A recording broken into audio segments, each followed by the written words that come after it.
नमस्कार दोस्तों, स्वागत है आप सभी का रोशन सर स्टडी पॉइंट पर।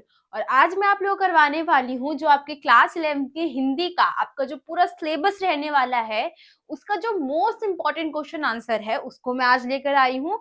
और इस क्वेश्चन को हम अच्छे तरीके से देखने वाले हैं। अब ये क्वेश्चन क्या है जो हम करेंगे, ये सिर्फ यही नहीं है कि आपको एक क्वेश्चन ही समझ में आएगा। धीरे धीरे हम क्या करेंगे, क्वेश्चन से ही पूरा क्या है चैप्टर को ही हम कवर अप करने की कोशिश करेंगे। ठीक है, तो सारे क्वेश्चन देखते हैं। सारे ही क्वेश्चन इंपॉर्टेंट है और क्या है, बहुत ज्यादा जरूरी है। तो हम देखते हैं, हमारा जो फर्स्ट क्वेश्चन दे रखा है उसको हम देख लेते हैं। यहाँ पे क्या है कि हामिद ने चिमटे की उपयोगिता सिद्ध करने के लिए क्या क्या तर्क दिया। ठीक है, अब यहाँ पे आपका फर्स्ट जो चैप्टर है उससे लिया गया है। इसमें क्या है, हमसे पूछा गया है कि जो हामिद जो बच्चा था हमारे ईदगाह चैप्टर में, तो किस तरीके से उसने चिमटा खरीदा। अब क्या था, सभी बच्चों ने तो कुछ कुछ खिलौने खरीद लिए थे, लेकिन हामिद ने क्या किया था, चिमटा खरीदा था।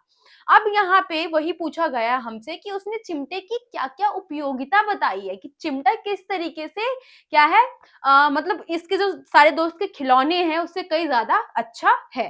तो हमें वो बताना है यहाँ पे। तो हम देख लेते हैं क्या क्या बताया था उसने। तो क्या है, हामिद ने चिमटे चिमटे के लिए निम्नलिखित तर्क दिए थे। चिमटा बड़े काम की चीज है, रोटियां तवे से उतार लो, चूल्हे में सेक लो, दूसरे को आग पकड़ा दो। अब चिमटा क्या है, लोहे का है, तो बता रखा है कि इससे हम आसानी से क्या कर सकते हैं, ये बहुत ज्यादा काम की चीज उसने ये बताया कि हम आराम से क्या कर सकते हैं, जो रोटियां है वो तवे से निकाल सकते हैं, इससे हाथ क्या है वो नहीं जलेगा। चाहे तो हम चूल्हे में इसको हम सेक भी सकते हैं, जो रोटी है उसको आराम से चूल्हे में हम पलट सकते हैं, उससे हमारा हाथ में क्या है कोई असर नहीं पड़ेगा। या फिर हमें आग जो है दूसरे को देनी है, तो हम चिमटे चिमटे से उठा के क्या कर सकते हैं, आग दूसरे को दे सकते हैं। ठीक है, नेक्स्ट में क्या है कि खिलौना तो थोड़ी ही देर में टूट फूट जाते हैं, जबकि चिमटा का कुछ नहीं बिगड़ेगा। अब बता रहा है कि जो खिलौने हैं, मिट्टी के खिलौने, वो क्या होंगे, थोड़ी देर में खराब हो जाएंगे, लेकिन जो इसका चिमटा है वो क्या है, बहुत लंबे समय तक चलेगा। ठीक है, चिमटे को देखकर अम्मा खुश हो जाएगी, वह मुझे दुआएं देगी। अब क्या है, उसने चिमटा किस लिए खरीदा था, क्योंकि वो देखता था कि उसकी जो अम्मा है, जो उसकी दादी है, वो क्या कर रही है, जब रोटियां बनाती थी तो उनके हाथ जल जाते थे, इसलिए उसने क्या किया था, चिमटा खरीदा था। तो वही बता रहा है कि जो उसकी अम्मा है ना, वो बहुत खुश हो जाएगी चिमटे को देख के, और उसको क्या करेगी, बहुत सारी दुआएं देगी। चिमटा एक खिलौना भी है, इसे कंधे पर रखो तो बंदूक हो जाती है, हाथ में ले लो तो फकीर का चिमटा, इसे मजीरे का काम भी लिया जा सकता है। अभी बता रहा है कि सिर्फ रोटी सेकने का काम नहीं आती है, घर के काम में नहीं आती है, मैं चाहूँ तो इससे खेल भी सकता हूँ। अगर मैं इसको कंधे पे रख लूंगा तो ये क्या बन जाएगी, बंदूक बन जाएगी। ठीक है, अगर हाथ में ले लूं तो ये फकीरों का चिमटा बन जाएगी, या फिर मैं इसको बजाऊं तो क्या है, ये मंजीरे का काम भी कर देगी। ठीक है, तो इस तरीके से क्या किया था, हामिद ने जो पूरा जो चिमटे की उपयोगिता है उसको बताया था। ठीक है, तो आई होप आपको जो फर्स्ट क्वेश्चन है वो समझ में आ गया होगा। अब जो नेक्स्ट क्वेश्चन है उसको हम देख लेते हैं।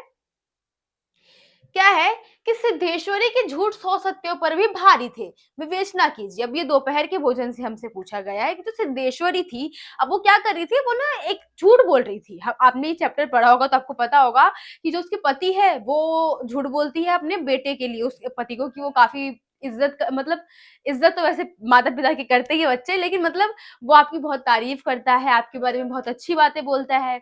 ऐसी जो बड़ा बेटा होता है उसको बोलती है अपने पिता के बारे में कि तुम्हारे पिता तुम्हारी बहुत तारीफ करते हैं, ये करते हैं। और छोटे भाई के बारे में बताती है कि तुम्हारा छोटा भाई तुम्हारी बहुत इज्जत करता है। तो ये सारी जो बातें बोल रही है, जो झूठ बोल रही है एक तरीके से, क्योंकि उसको पता है कि ऐसा कुछ नहीं है, कोई उसको सामने से आके नहीं बोलता कि मैं अपने पिता की बहुत उनका सम्मान करता हूँ, मैं अपने भाई का बहुत सम्मान करता हूँ, मेरे भाई मेरे लिए आदर्श है। ऐसा उसके घर में कोई नहीं बोल रहा है। लेकिन उसके बाद भी क्या है, सिद्धेश्वरी एक दूसरे को, जो उसके घर के सदस्य हैं, उन लोगों को बातें बता रही है कि जो तुम्हारा बड़ा भाई है वो तुम्हारी तारीफ करता है, या तुम्हारे पिताजी है वो तुम्हारी तारीफ करते हैं। तो ये क्यों कर रही है, और ये झूठ जो बोल रही है वो हमें बताना है कि किस तरीके से, अगर कोई व्यक्ति सच भी बोल रहा है, फिर भी सिद्धेश्वरी का झूठ जो है उसके 100 सत्यों पर भी भारी है। ठीक है, तो हमें वो बताना है। तो क्या है कि सिद्धेश्वरी का परिवार भयंकर गरीबी से ग्रस्त है, ये हमने चैप्टर में देखा है कि उनकी आर्थिक स्थिति क्या है, बहुत ज्यादा खराब होती है। अभावग्रस्त यहाँ पे अथाभाव मतलब बता रखा है एक तरीके से कि कारण परिवार के सदस्य। अब अथाभाव में क्या है, मतलब कोई भी कार्य जो करना चाहते हैं उसकी भी पूर्ति नहीं हो पा रही है, उसको हम यहाँ पे देखेंगे कि कारण परिवार के सदस्यों में स्नेह का बंधन कमजोर होता जा रहा है। अब आप देखते हैं ना कि किसी चीज की अगर कमी हो जाती है घर के अंदर, तो क्या होगा उससे कि लोग ना एक दूसरे से थोड़ा मतलब होता है ना, तनाव की स्थिति बन जाती है कि मैं ये चीज मांग रहा हूँ लेकिन मेरे घर वाले मुझे नहीं दे रहे हैं, मुझे ये चाहिए लेकिन नहीं मिल पा रहा है। अब कोई एक इंसान के अंदर तो होता नहीं है ये चीज, सबके अंदर, सबका नेचर यही होता है ना कि मुझे हर किसी की अपनी अपनी पसंद होती है, सब चाहते हैं कि मुझे ये चीज चाहिए, अगर मैं मांग रहा हूँ तो मुझे ये चीज मिल जाए, हर किसी के अंदर होती है। तो वही है कि अगर हम ऐसी फैमिली से बिलोंग कर रहे हैं, हमारे घर में कोई ऐसी सिचुएशन चल रही है जहाँ पे क्या है, हम जो चीज मांगना चाहते हैं वो हमें नहीं मिल पा रही है, तो क्या होगा, एक तरीके से हमारे मन में मनमुटाव आने लग जाएगा ना कि मैं ये चीज मांग रहा हूँ लेकिन मुझे नहीं मिल पा रही है, तो तनाव की स्थिति बनने लग जाएगी। तो वही यहाँ बता रखा है कि क्या है, जो स्नेह का बंधन है वो कमजोर होता जा रहा है। परिवार वाले क्या हो रहे हैं, एक दूसरे से दूर होते जा रहे हैं। ठीक है, परिवार को बचाए रखने के लिए वह एक सदस्य के सामने दूसरे के विषय में झूठ बोलती है। अब क्या कर रही है, ताकि परिवार जो है वो एक साथ रहे, इसलिए उसने क्या किया है, झूठ का सहारा लिया है। परिवार में बिखराव न हो, परिवार के सदस्यों में एक दूसरे के प्रति सम्मान, स्नेह व निकटता बनी रहे। अब वो चाहती है कि जो उसका परिवार है उसके अंदर क्या है, सम्मान रहे, लोग एक दूसरे का सम्मान करें, साथ ही में क्या है, वो आपस में मिलजुल कर रहे। ठीक है, उसके झूठ परिवार को टूटने से बचाते हैं, वह झूठ जो कल्याण के काम आए वो सो सकते पर भी भारी होता है। ठीक है, अब इसने क्या किया, इसका मेन रीजन क्या था झूठ बोलने का, ये कोई अच्छा काम करना चाहती थी। ठीक है, इसीलिए क्या है, इसका जो झूठ है वो 100 सत्यों पर भी भारी है। इसने जो झूठ बोला है वो किसी को धोखा देने के लिए, किसी को चोट पहुंचाने के लिए नहीं बोली है, वो अपने घर की आर्थिक स्थिति को देखते हुए एक दूसरे का जो मनमुटाव है उसको दूर करने के लिए उसने झूठ का सहारा लिया था। ठीक है, तो आई होप आपको जो सेकंड क्वेश्चन है वो भी समझ में आ गया होगा। अब जो आपका नेक्स्ट क्वेश्चन है उसको हम देख लेते हैं। उसने पहला ग्लास मुंह में रखा और तब ना मालूम कहां से उसकी आंखों से टप टप आंसू चूने लगे। अब हमें इसको बताना है, जो लाइन है हमें इसको एक्सप्लेन करना है। ये आपने क्या है, आपकी एनसीईआरटी आपने पढ़ी होगी तो सेम लाइन उसमें दे रखी होगी। तो अब हमें बताना है कि जब उसने ग्लास जो है मुंह में लिया, जो निवाला है उसने अपने मुंह में लिया, तो उसको रोना क्यों आ गया। क्या मतलब ऐसा रीजन था कि उसने पहला जैसे निवाला अपने मुंह में रखा तो उसका क्या है, ऐसी सिचुएशन आ गई कि उसकी आंख में से आंसू आने लग गए। तो हम देखते हैं क्या-क्या है कि सिद्धेश्वरी एक भारतीय गृहिणी है। वह घर की सभी समस्याओं को अपने ऊपर ले लेती है तथा परिवार के अन्य सदस्यों के बीच कटुता नहीं आने देती है। अब बता रखा है कि ये भारतीय गृहिणी है। अब इसने क्या कर रखा है कि ये चाहती है कि जो परिवार के अंदर समस्या आए उन तक ना पहुंचे। पहले क्या है, वो किसी तरीके से उस समस्याओं से खुद ही निपटना चाहती है। तो वही यहाँ हमें बता रखा है। ठीक है, हम नीचे अब देख लेते हैं और कि उसे इस बात की पीड़ा है कि घर का हर सदस्य आधे पेट भोजन करके पेट भरा होने का नाटक करता है। अब आपने ये चैप्टर पढ़ा है तो आपको पता है कि किस तरीके से सिद्धेश्वरी ये जानती हुए कि उसकी रसोई में अब क्या है, पर्याप्त खाना नहीं है, वो बोलती है कि अगर आपको और लेना है तो आप ले सकते हो।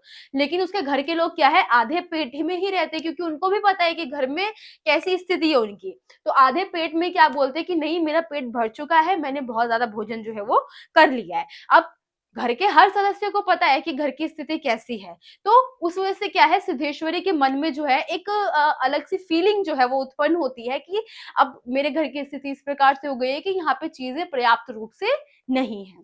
ठीक है, वह स्वयं भी भूखी रहती है, मतलब अब उसको भी ठीक तरीके से भोजन जो है वो नहीं मिल पाता है।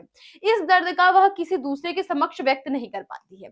अब यहाँ बता रखा है कि एक जो गृहिणी है या एक फैमिली की हम बात कर ले, वहां पे क्या है, कोई भी सिचुएशन है, अब हम यही चाहते हैं ना, प्रिवेसी रखना चाहते हैं कि घर में अगर कोई चीज गलत चल रही है या कोई भी ऐसी सिचुएशन है जो कि हमें अपने परिवार से बाहर नहीं ले जाना चाहिए, तो वैसे सिद्धेश्वरी क्या कर रही है, जो उसके घर की सिचुएशन है वो नहीं चाहती कि बाहर कहीं जाए, इसलिए क्या है कि वो अपनी बातें किसी और से भी शेयर नहीं कर सकती है। और यह पीड़ा आंखों से आंसुओं के माध्यम से निकलता है। अब यही सारी चिंता में कि क्या है, उसके परिवार वाले पूरा भोजन नहीं कर पाते हैं, उसके परिवार की स्थिति खराब है, वो ना भरे होने के बाद भी कहते हैं कि पेट भरा हुआ है और भोजन नहीं ले रहे हैं। इस वजह से क्या है, ये सारी सोच को देखते हुए उसके आंखों से क्या है, आंसू जो है वो निकलने लग जाते हैं। ठीक है, तो आई होप आपको जो ये क्वेश्चन है वो भी समझ में आ गया होगा। अब जो है आपका नेक्स्ट क्वेश्चन उसको हम देख लेते हैं कि भव्य पुरुष ने कहा जहां अंधकार है वही प्रकाश है, इसका क्या तात्पर्य है? तो अब यहाँ पे हमें जो पूछा गया है कि ये जो भव्य पुरुष है उसने ये कहा जहां अंधकार है वही प्रकाश है, जहां हमने अंधकार देखा है वही प्रकाश है। तो इसको किस तरीके से हमें स्पष्ट करना है कि अंधकार और प्रकाश एक साथ कैसे हो सकते हैं। तो हम देख लेते हैं क्या है कि इसका तात्पर्य है कि अंधेरे को चीरने के लिए प्रकाश की आवश्यकता होती है। अब कोई भी जगह है, अब हम एक बंद कमरे का एग्जाम्पल ले लेते हैं। बंद कमरा है, कहीं से रोशनी नहीं आ रही है, कुछ नहीं आ रही है, लेकिन अगर हम चाहे तो वहां पे एक छोटा सा होल करके भी एकदम हल्का सा, जैसे ये हम कमरा मान लेते हैं, अब यहाँ अगर मैं एक छोटा सा भी छेद कर दूं तो क्या है, अगर सूरज की रोशनी यहाँ से पड़ेगी तो रूम में क्या है, उजाला कर देगी। ठीक है ना, यही होगा। अंधेरे और प्रकाश का गहरा संबंध है। अब जहां अंधेरा होगा वहीं प्रकाश होगा। अगर अंधेरा है वहां पे कोई भी ऐसी किरण हम जला दे तो उससे क्या है, वहां पे प्रकाश बहुत ज्यादा फैलता है। अंधेरे कमरे की बात कर लिए, हम वहां पे एक मोमबत्ती रख देंगे तो उसका प्रकाश क्या है, बहुत अच्छी तरीके से फैलेगा। ठीक है, अंधेरे से ही प्रकाश निकलता है तभी अंधकार मिटता है। अब क्या है, जहां पे अंधेरा होगा वहीं से प्रकाश जो है हमारा, प्रकाश जो है हमारा वो निकलेगा। ठीक है, तभी अंधकार क्या है, खत्म होगा। भव्य पुरुष हृदय के अंधकार की बात कर रहा है। अब ये क्या बता रहा है, हमारे दिल की बात कर रहा है। जैसे कि हमारे दिल में क्या है, हमने अंधकार भर रखा है, लेकिन हम चाहे तो अंधकार को हटाने के लिए ही उसी अंधकार के स्थान पर प्रकाश को ला सकते हैं। दोनों एक दूसरे से क्या है, मेल रखते हैं। जैसे ही हम प्रकाश लेकर आएंगे अंधकार को हम हटा देंगे। ठीक है, इसी हृदय से प्रकाश की किरणें फूटती है। अब बता रखिए कि दिल से ही हमारी क्या है, प्रकाश की किरणें जो है वो निकलती है। हमने आसपास के समाज का अंधकार देखा है तो हम क्या कर सकते हैं, उस अंधकार को दूर करने के लिए जो हमारे दिल की किरणें हैं, जो प्रकाश है, उसको हम उजागर कर सकते हैं। भव्य पुरुष के कहने का तात्पर्य ये था। ठीक है, तो आई होप आपको ये भी क्वेश्चन जो है वो समझ में आ गया होगा। अब जो नेक्स्ट क्वेश्चन है उसको हम देख लेते हैं। भीतर के अंधेरे की टॉर्च बेचना और सूरज छाप टॉर्च बेचने के धंधे में क्या फर्क है? अब यहाँ हमसे पूछा गया है कि जो भीतर के अंधेरे की टॉर्च है और साथ ही में हमारा सूरज छाप जो टॉर्च है वो किस तरीके से अलग अलग है। अब भीतर के हम जो अंधेरे की बात कर ले इसमें, तो क्या बता रखा है हमें कि हम, अब एक व्यक्ति है वो किस तरीके से हमें हमारे अंदर के अंधकार के बारे में बता रहा है कि हम किस तरीके से, अब क्या है, उसने ना हमें बहुत सारे एग्जाम्पल दे दिए, बहुत सारी हमारे अंदर अंदरूनी जो चीजें हैं उसको उजागर कर दिया। जैसे आजकल आप देखते हैं ना, पुरुषों को जो, मतलब भव्य पुरुष जो होते हैं, महात्मा जो होते हैं, वो हमें बताते हैं हमें मोह माया त्याग देनी चाहिए, हमें ये कर लेना चाहिए, वो कर लेना चाहिए, ऐसी ऐसी बातें बोलते हैं ना। तो वही है कि जो हमारा अंदरूनी अंधेरा है उसकी बात की जा रही है। साथ ही में ये जो सूरज छाप टॉर्च है वो क्या है कि ये क्या बता रहा है कि हमें बाहरी अंधकार के बारे में बताता है कि किस तरीके से जब शाम हो जाती है तो बहुत सारे जानवर है, बहुत सारे ऐसी चीजें हैं जिससे हमें नुकसान पहुंच सकता है, हमें चोट लग सकती है। तो हमें क्या करना चाहिए, हमें टॉर्च खरीद लेनी चाहिए। अब यहाँ पे दो टॉर्च क्या है, एक बाहरी टॉर्च है जो हम यूज करते हैं अंधेरे में, वो वाली टॉर्च है, और दूसरी क्या है, हमारे अंदर की बात की जा रही है यहाँ पे। ठीक है, तो वही हमें यहाँ पे एक्सप्लेन करना है। तो हम देख लेते हैं क्या है। इस पाठ में दो प्रकार के अंधकारों का जिक्र किया गया है, बाहरी है और भीतरी है। बाहरी मतलब बाहर जो का होता है, और भीतरी जो हमारी आंतरिक अंधेरा है उसकी बात की जा रही है। कुछ लोग साधु संत का रूप धारण कर हृदय के अंधकार को मिटाने का उपाय बताते हैं। अब कुछ लोग क्या है, वो क्या कर लेते हैं, साधु संत का रूप धारण कर लेते हैं और हमें बताते हैं कि हमारे दिल के अंदर कितना अंधकार है और हम किस तरीके से वहां पे जो प्रकाश है उसको ला सकते हैं। सूरज छाप टॉर्च बेचने वाला बाहर के अंधेरे का डर दिखाकर लोगों को भयभीत करता है। अब जो सूरज छाप जो हमारा टॉर्च बेचने वाला है वो क्या कर रहा है कि हमें बाहरी अंधकार के बारे में बता रहा है। जब रात हो गया है, अंधेरा हो जाएगा, तुम घर से बाहर जाओगे, कोई जंगली जानवर आ जाएगा, तो उसको देखने के लिए, उसको दूर भगाने के लिए आपको क्या है, एक टॉर्च की आवश्यकता पड़ेगी। वो इस तरीके का डर दिखा रहा है। लेकिन यहाँ जो हमारा आंतरिक जो अंधेरा है उसको दूर करने के लिए वो क्या करे, जो साधु संत का रूप धारण कर रखे हैं वो हमें क्या बता रहे हैं, बहुत सारे आडंबरों जो होते हैं उनकी बातें बता रहे हैं हमें कि हमें क्या है, अपने मन को क्या है, शांत रखना चाहिए, उजागर करके रखना चाहिए, दयावान होना चाहिए, ऐसी ऐसी बातें जो है हमें बता रहे हैं। या ये बातें बता रहे हैं, साथ ही में क्या है, वो अपना ही मतलब निकलवा रहे हैं। वो चाहते हैं कि मैं आपको भाषण दे रहा हूँ तो आप क्या करो, मेरे लिए दान पुण्य जो है वो करो, है ना, यही होता है ना। अब क्या है, जो हमारा सूरज छाप टॉर्च बेचने वाला है वो क्या करता है, हमें बाहर के अंधेरे का डर जो है वो दिखाता है और लोगों को क्या करता है, भयभीत करता है। उसके सामने तरह-तरह की दुर्घटनाओं की आशंकाएँ जताते हुए फिर प्रकाश के नाम पर टॉर्च बेचता है। मैंने ये बताया था ना कि जो सूरज छाप टॉर्च वाला वो क्या कर रहा है, बाहरी चीज़ें हमें बता रहा है कि टॉर्च ले लो, अगर तुम्हारा कहीं मतलब कोई गाड़ी आ रही है सामने से, तुम्हें ना पता चले, कोई जानवर आ रहा हो, साँप आ रहे हो, बिच्छू आ रहे हो, तो उसके लिए क्या है, टॉर्च बहुत ज़्यादा ज़रूरी है। ठीक है? तो यही अंतर था हमारे किसमें, सूरज छाप जो हमारा टॉर्च है उसमें, और साथ ही में जो अंधेरे की टॉर्च जो है उसकी बात की जा रही है उसमें। ठीक है? अब यहाँ पे हम एक बार फिर से मैं आपको बता देती हूँ किस तरीके से बता रखा है कि 2 एक्सप्लेनेशन दे रखी है। एक क्या है, जो बाबा लोग जो होते हैं, जो हमें क्या करते हैं, बताते हैं कि आपके मन के अंदर अंधकार है, आपको उसको दूर करना चाहिए। उसको दूर करने के लिए आपको जो बहुत सारे पुरुष होंगे, भव्य पुरुष है, उनकी बातें माननी चाहिए, महात्मा पुरुष की बातें माननी चाहिए। आप उस अंधकार को जब आप दूर करोगे तो आपको प्रकाश मिलेगा, आप क्या है, मुक्ति के मार्ग तक चले जाओगे।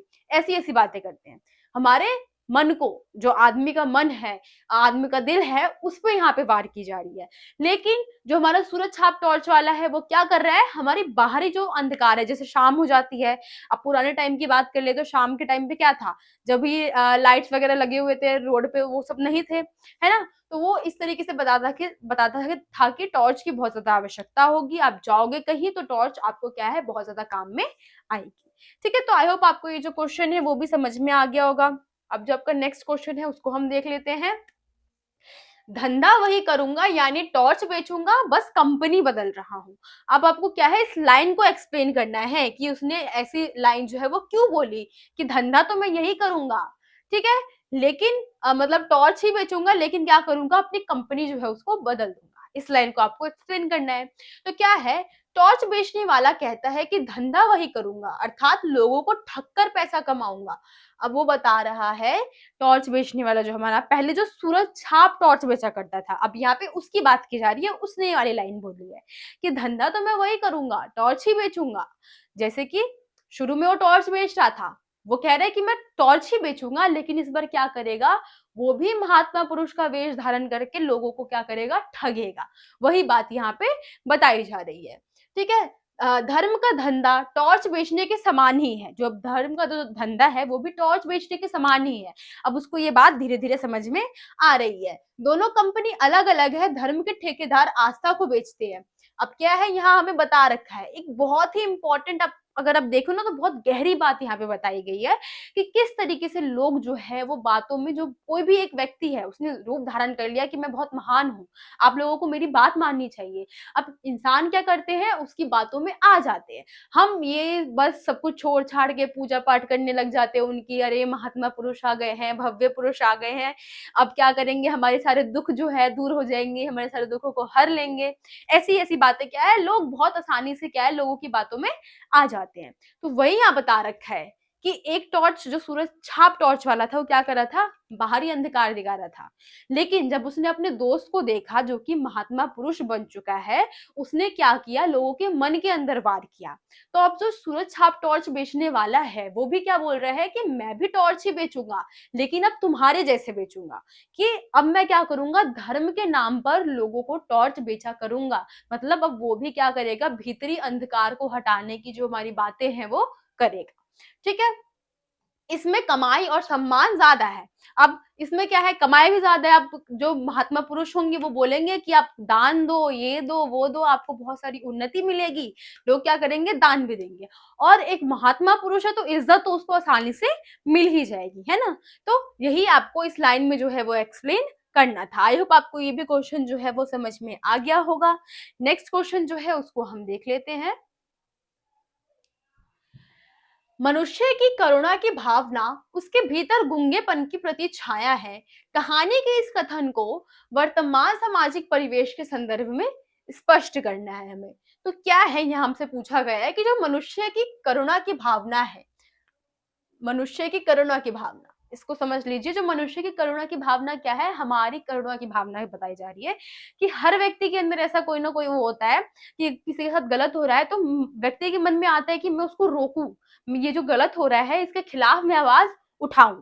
उसको हम क्या बोल रहे हैं, व्यक्ति की करुणा जो है वो बोल रहे हैं। ठीक है? अब आगे की लाइन क्या है? जो उसकी भावना उसके भीतर गूंगेपन की प्रति छाया है। अब ये आगे की बात क्या बता रही है हमें कि जो हमारे अंदर की जो करुणा है वही क्या है? हमारे गूंगेपन की प्रति छाया है। अब हमें एक्सप्लेन करना है, ठीक है? इस कहानी के इस कथन को वर्तमान सामाजिक परिवेश में हमें बताना है। आज के समय की बात हमें करनी है। अब मेनली इस क्वेश्चन में हमसे क्या पूछा गया है? आप अब इस क्वेश्चन को फील करने की कोशिश करो कि क्या है, कोई व्यक्ति है, हमारे सामने किसी व्यक्ति के साथ गलत व्यवहार किया जा रहा है, किसी ने किसी को ठोक दिया है, एक्सीडेंट कर दिया है और उसको छोड़ के भाग गया है। अब मैं चाहती हूँ कि मैं उसको क्या करूँ, जाके बचाऊं उसको, बहुत मतलब उसकी हालत खराब हो चुकी है, वो खुद से काम नहीं कर पा रहा है, लेकिन मैं एक कदम आगे बढ़ाऊंगी तो चार कदम पीछे कर लूंगी, ये सोच के कि अरे यार मैं वहां जाऊंगी, अब मैं किसी न किसी पछड़े में पड़ जाऊंगी, पुलिस को ये करना होगा, वो करना होगा, पुलिस आएगी मेरे से पूछेगी, किसी न किसी समस्या में मैं पड़ ही जाऊंगी अगर मैं वहां पे जाऊंगी। उससे क्या होगा, मैं पीछे हट जाऊंगी। मेरी करुणा की भावना सामने आई, लेकिन मैंने क्या किया, उससे पैर पीछे कर लिया। वही यहाँ पे हमें बताना है कि किस तरीके से जो करुणा की भावना है वही गूंगेपन की प्रति छाया है। मैं एक तरीके से तो वही मैंने काम कर लिया ना कि मैं बोलना चाहती थी, कुछ काम करना चाहती थी, लेकिन मैं पीछे हट गई। तो वही हमें यहाँ पे एक्सप्लेन करना है आज के समाज को लेकर। तो हम देख लेते हैं क्या बताया गया है हमें। लेखक कहता है कि करुणा के प्रति अन्याय होता देख मनुष्य करुणा की भावना जागती तो अवश्य है, परंतु अनेक कारणों से वह उसे व्यक्त नहीं कर पाता। अब क्या है, किसी के साथ गलत व्यवहार होता हुआ, मैं सिर्फ अपनी बात नहीं कर रही, हर व्यक्ति की बात कर रही हूँ। हर व्यक्ति को एक दूसरे के प्रति करुणा की भावना होती ही है, चाहे वो व्यक्ति कैसा भी हो। अगर सामने देख रहा है कि किसी के साथ गलत व्यवहार हो रहा है, तो हर व्यक्ति चाहता है कि मैं उसके खिलाफ बोलूं। लेकिन क्या है, आज के समाज में इतनी दिक्कतें आ चुकी हैं, लोग क्या करते हैं, वो डर जाते हैं कि अगर मैं जाऊंगा रोकने के लिए तो मेरे साथ भी कुछ गलत हो जाएगा या मैं किसी चीज में फंस जाऊंगा। यही सोच के वो क्या करते हैं, वो जो अपनी आवाज है उसको बाहर नहीं आने देते हैं।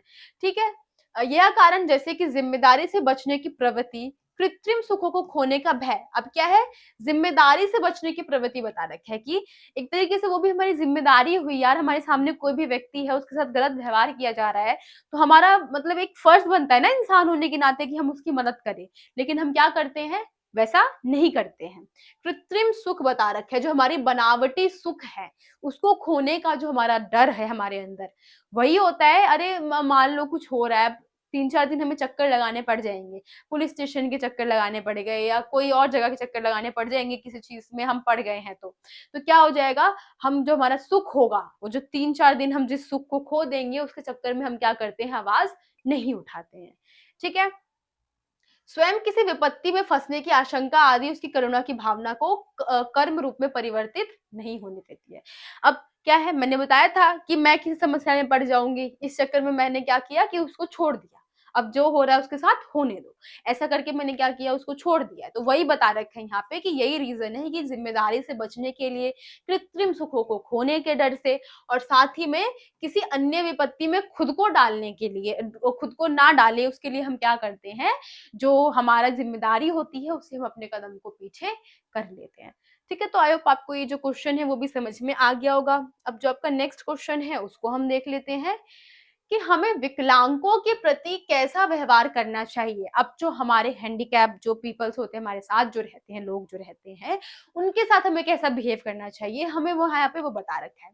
तो मेनली हमें उनको ऐसा बताना ही नहीं चाहिए कि वो विकलांग है, उनके अंदर कोई भी समस्या है, क्योंकि कोई भी व्यक्ति पूरा नहीं होता है, कोई भी व्यक्ति पूरा नहीं है।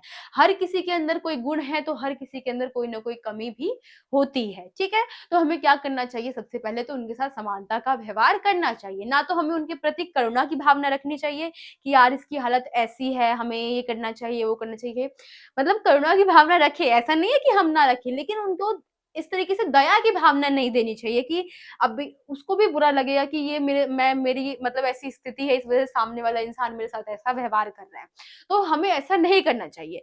साथ ही में हमें उनका मजाक भी नहीं बनाना चाहिए, क्योंकि हमें पता है कोई ना कोई दिक्कत हर किसी व्यक्ति के अंदर होती है। है ना? तो वही हमें यहाँ बताना है कि हमें विकलांगों के साथ कैसा व्यवहार करना चाहिए, हमें वो बताना है। ये तो आप सब ही जानते होंगे कि हर व्यक्ति समान है और हर व्यक्ति में कोई ना कोई कमी है, तो हमें क्या करना चाहिए, समानता का व्यवहार करना चाहिए। ठीक है, तो हम देख लेते हैं आंसर क्या बता रखा है कि कोई भी मनुष्य अपने आप में पूर्ण नहीं है। हम सभी कोई ना कोई कमी, हम सब में कोई ना कोई कमी जो है वो अवश्य होती है। अतः हमें विकलांगों के साथ समानता का व्यवहार करना चाहिए। विकलांगों के प्रति हो रही अन्याय व शोषण के खिलाफ संघर्ष करना चाहिए।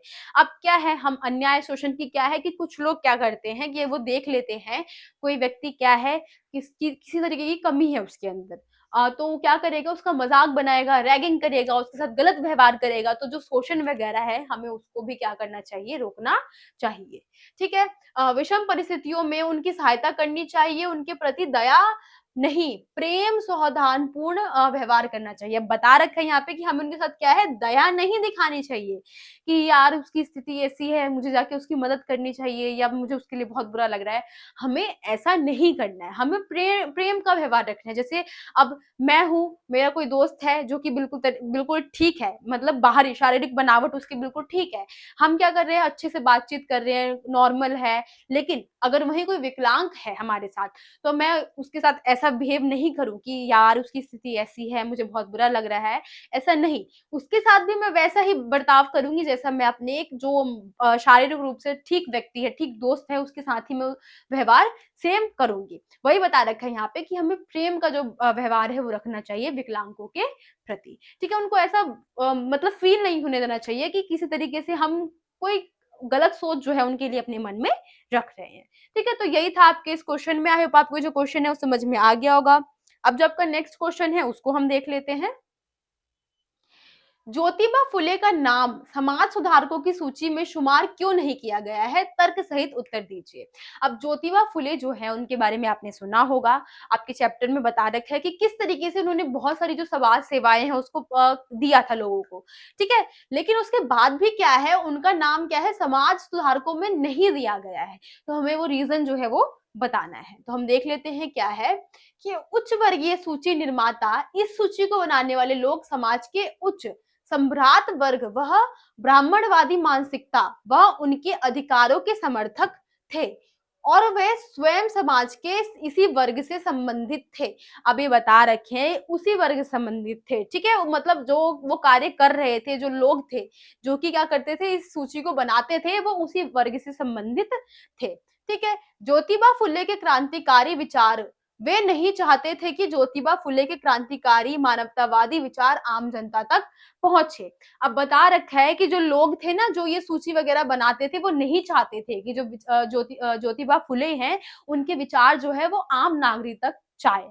ठीक है, ज्योतिबा फुले की शिक्षा नीति, शिक्षा पर किसी एक का अधिकार नहीं है। अब यहाँ ज्योतिबा फुले की ये शिक्षा नीति हमें बता रखी है कि उन्होंने क्या बोला था, शिक्षा पे किसी एक व्यक्ति का अधिकार नहीं है, दलित वर्ग, शोषित व निम्न वर्ग को भी पढ़ने का अधिकार है, वो ऐसा चाहते थे। इसके आगे आप बता देना कि जो लोग थे जो कि यह सूची बना रहे थे, वो क्या कर रहे थे, वो नहीं चाहते थे कि इनका जो नाम है, इनका जो कार्य है,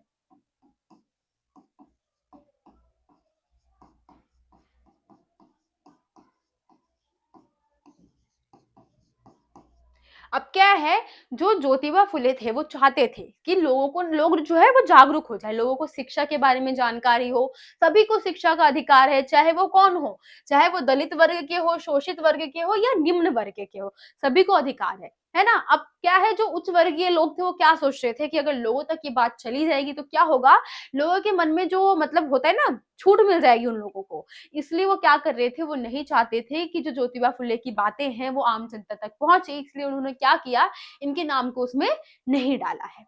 ठीक है, तो आई होप आपको जो ये क्वेश्चन है वो भी समझ में आ गया होगा। अब जो आपका नेक्स्ट क्वेश्चन है उसको हम देख लेते हैं कि ज्योतिबा फुले और सावित्री कैसे एक मिलकर 11 हो गए।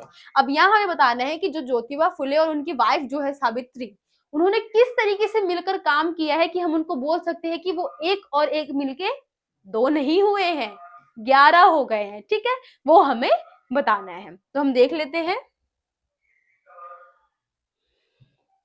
ज्योतिबा और सावित्री ने आपस में मिलकर और पूरा सहयोग करके स्त्री शिक्षा के मिशन को पूरा किया। अब यहाँ बता रखा है कि दोनों ने मिलकर क्या किया, जो स्त्री शिक्षा थी उनके टाइम पे बैंड थी, तो उन्होंने किस तरीके से जो ये जो उनका सपना था उसको पूरा किया। ठीक है, वे मिलकर किसानों, अछूतों की झुग्गी झोपड़ियों जलाकर लकड़ियों की पाठशाला भेजने का आग्रह करते थे। लोग उनके काम में तरह-तरह की बाधाएँ डालते थे। बता रखा है कि वो किस तरीके से, जो अछूत लोग थे या किसान थे, झुग्गी-झोपड़ी में रहते थे, वो सबके पास जाते थे और उनको बोलते थे कि उनको क्या है, जो ये शिक्षा का जो हमने मंदिर खोला है, विद्यालय खोला है, वहाँ पे क्या है, सभी को आना चाहिए, सारी बातें बताते थे उनको। उनके लिए क्या करते थे लोग, बहुत सारी बाधाएँ भी डालते थे उनके सामने। लेकिन उसके बाद भी उन्होंने क्या किया, वो कभी हारे नहीं, निडर रहे और उन्होंने जो अपना सपना था उसको पूरा किया। ठीक है, लांछन लगाते थे, पर वे लगातार वर्षों तक एकजुट होकर काम करते रहे। अब क्या है, अलग अलग बातें उनके बारे में बोलते थे। जैसे अब पुराने टाइम की बात की जा रही है, वहां पे क्या था, हमारा समाज जो है एक वर्ग में विभाजित था ना, उच्च वर्ग, निम्न वर्ग, मध्यम वर्ग, ऐसे वर्ग होते थे ना। जैसे कि सबसे ऊपर ब्राह्मण रखा जाता था, शूद्र था, सबसे नीचे शूद्र था, हमारा क्षत्रिय सेकंड नंबर पे था और वैश्य हमारा थर्ड नंबर पे था। उस हिसाब से हमने क्या कर रखा था, डिवाइड कर रखा था, अपने जो हमारा समाज का वर्गीकरण था उसको हमने कर रखा था, है ना। तो ये सारी जो मुश्किलें थी बहुत ज्यादा थी, क्योंकि ब्राह्मणों का उस टाइम राज था और जो नीचे व्यक्ति के लोग थे, नीचे तबके के लोग थे, उनका क्या था, बिल्कुल ही उनकी बातें नहीं सुनी जाती थी। उस टाइम पे क्या करते थे ये लोग, ये जो इनका जो ये एक मुहिम था उसको चला रहे थे। वही यहाँ पे हमें बता रखा है कि लोग क्या करते थे, अलग अलग बाधाएं उनके ऊपर डालते थे, लांछन लगाते थे उनके ऊपर, लेकिन उसके बाद भी इन्होंने क्या किया, हार नहीं मानी। इसलिए दोनों के संयुक्त प्रयास, एक और एक मिलकर 11 हो गए, उन्हें अपने मिशन में सफलता मिली। अब इन्होंने जो काम किया उसमें उनको सफलता मिल गई, इसलिए ये बात की गई कि एक और एक मिलके क्या हो गए, ये 11 हो गए। अब हम आगे देख लेते हैं, यहाँ पे जो हमारा क्वेश्चन नंबर 11 है उसको हम देखते हैं कि हमें यहाँ पे क्या बताया गया है। तो यहाँ हमसे पूछा गया है कि क्वेश्चन नंबर 11 में क्या पूछा गया है हमसे, कि सूबे सिंह के संपर्क में आने पर किसनी के व्यवहार में क्या क्या परिवर्तन आए। अब ये क्या है, हमारा खाना बदोश जो चैप्टर है उससे लिया गया है क्वेश्चन, कि जो सूबे सिंह है, जो कि उनके मिल का जो मालिक था उसकी बात की जा रही है, तो उसके संपर्क में जब किसनी आ गई तो इसके व्यवहार में कौन कौन सी परिवर्तन हमें देखने को मिले, वो हमें यहाँ पे बताना है। तो क्या है, सूबे सिंह भट्टा मालिक मुख्तार सिंह का अय्याश बेटा था। अब यहाँ बता रखा है क्या नाम था उसके पिता का, मुख्तार सिंह। अब वो उसका अय्याश बेटा था, उसने किसनी को दफ्तर की सेवा टहल का काम दे दिया था। शुरू शुरू में किसी का ध्यान इस और नहीं गया था। अब धीरे धीरे वह भट्टे पर गारे मिट्टी का काम छोड़कर रोज ही दफ्तर में रहने लगी थी। अब इससे किसनी के पास वे सब सुविधाएं आ गई जिनकी अन्य मजदूर कल्पना भी नहीं कर सकते थे। अब वह हैंडपंप के नीचे साबुन से रगड़ रगड़ कर नहाती थी। वह कुछ सुविधाओं के लिए शोषण और गर्त के ऐसे रास्ते पर चल पड़ी थी जहां से लौटना मुश्किल था। अब जो सूबे सिंह था उसने क्या किया था, किसनी को अपनी बातों में बहला लिया था और उसने क्या किया, उसको वो सारे लालच दिए कि तुम मतलब मेरे साथ रहोगी, मैं तुम्हें शहर लेकर जाऊंगा, मैं मतलब जितनी भी तुम्हारी आवश्यकताओं की चीजें होगी उसको मैं तुम्हारे लिए पूरा करूंगा। ये सारी बातें उसने क्या किया, किशनी से की और उसको अपनी बातों में बहला लिया। तो यही सारे परिवर्तन उसमें देखने को मिले। और भी इसमें आप लिख सकते हो कि क्या था, उसको रेडियो मतलब रेडियो पे गाना वगैरह सुनने का जो बहुत ज्यादा शौक था वो आ गया था, या वो जो सूबे सिंह है उसके साथ शहर जाने के सपने देखने लग गई थी।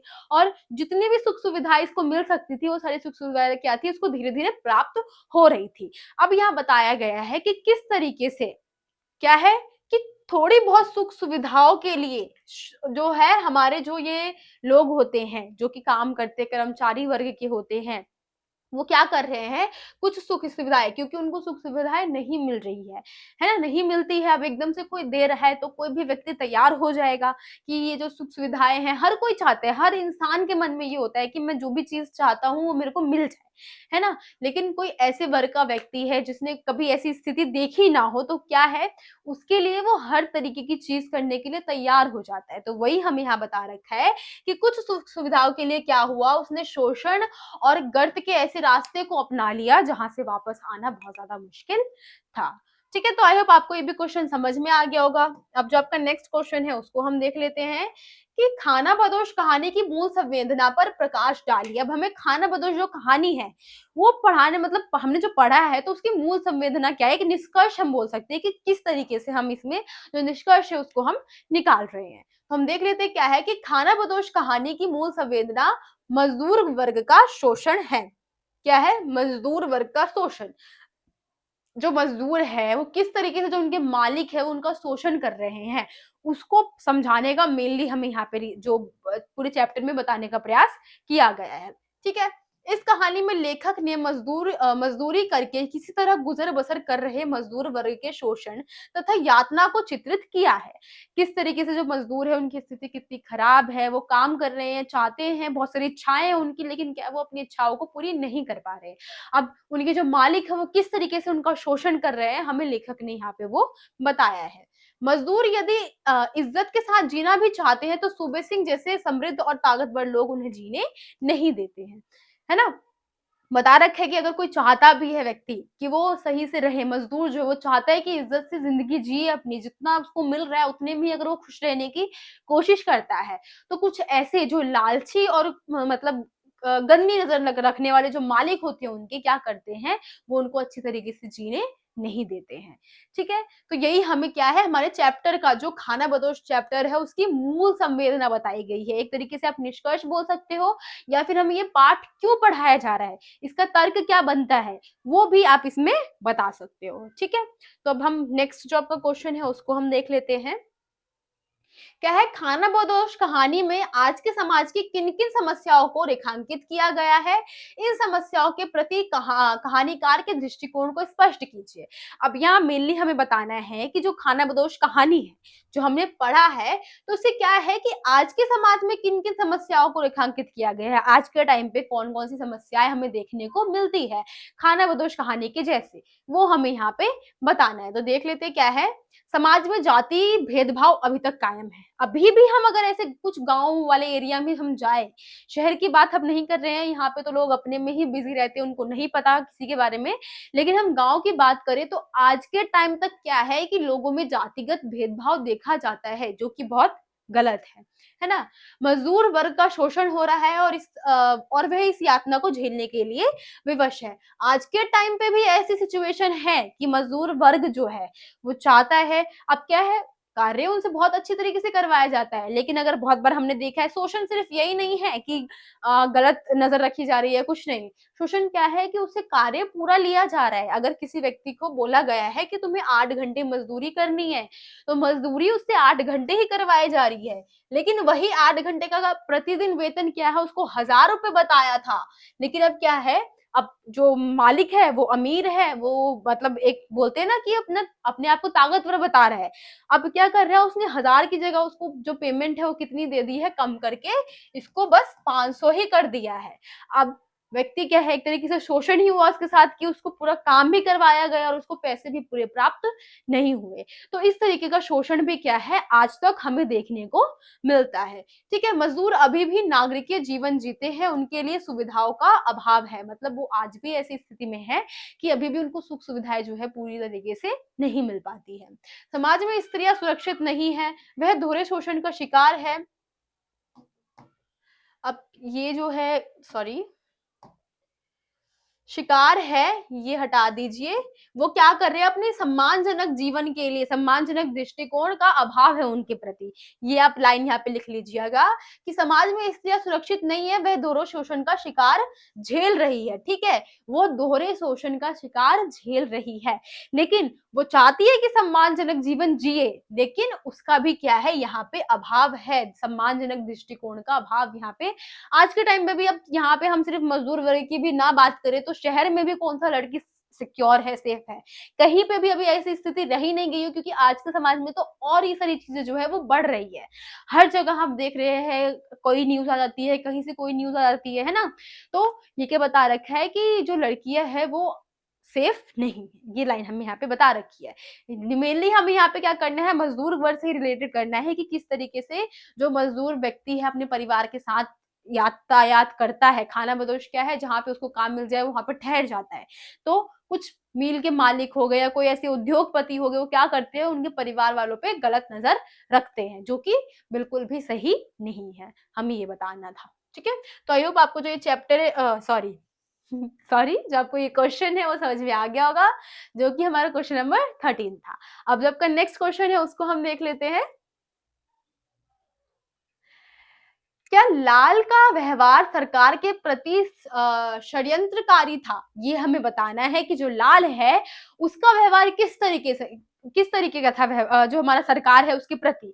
षड्यंत्रकारी क्या है कि वो कोई गलत व्यवहार रख रहा था, मतलब कोई गलत कार्य करना चाहता था सरकार के सामने, वो हमें यहाँ पे बताना है। तो क्या है, लाल का विरोध सरकार से नहीं था, उसका अब यहाँ बता रखा है कि उसका विरोध जो है वो सरकार से था ही नहीं।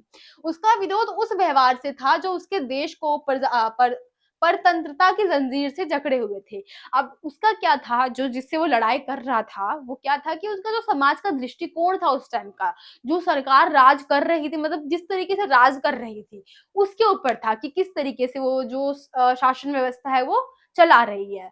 ठीक है, वह सरकार के प्रति षड्यंत्र नहीं कर रहा था, वो सरकार के प्रति कोई भी षड्यंत्र नहीं कर रहा था। उसका उद्देश्य भारत माता को परतंत्रता से मुक्ति दिलाना था। अतः कहा जा सकता है कि यद्यपि सरकार उसे षड्यंत्रकारी मानती थी, वह षड्यंत्रकारी न होकर क्रांतिकारी था।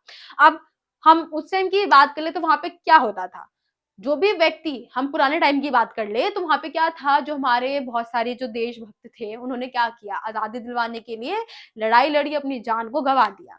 अब उस टाइम जो जिसका शासन था वो लोग क्या सोच रहे थे, जो कि हमारे क्रांतिकारी लोग थे, एक तरीके से उनको षड्यंत्रकारी समझ रहे थे कि हमारे खिलाफ वो विद्रोह करना चाहते हैं, उनको जान से मार दो।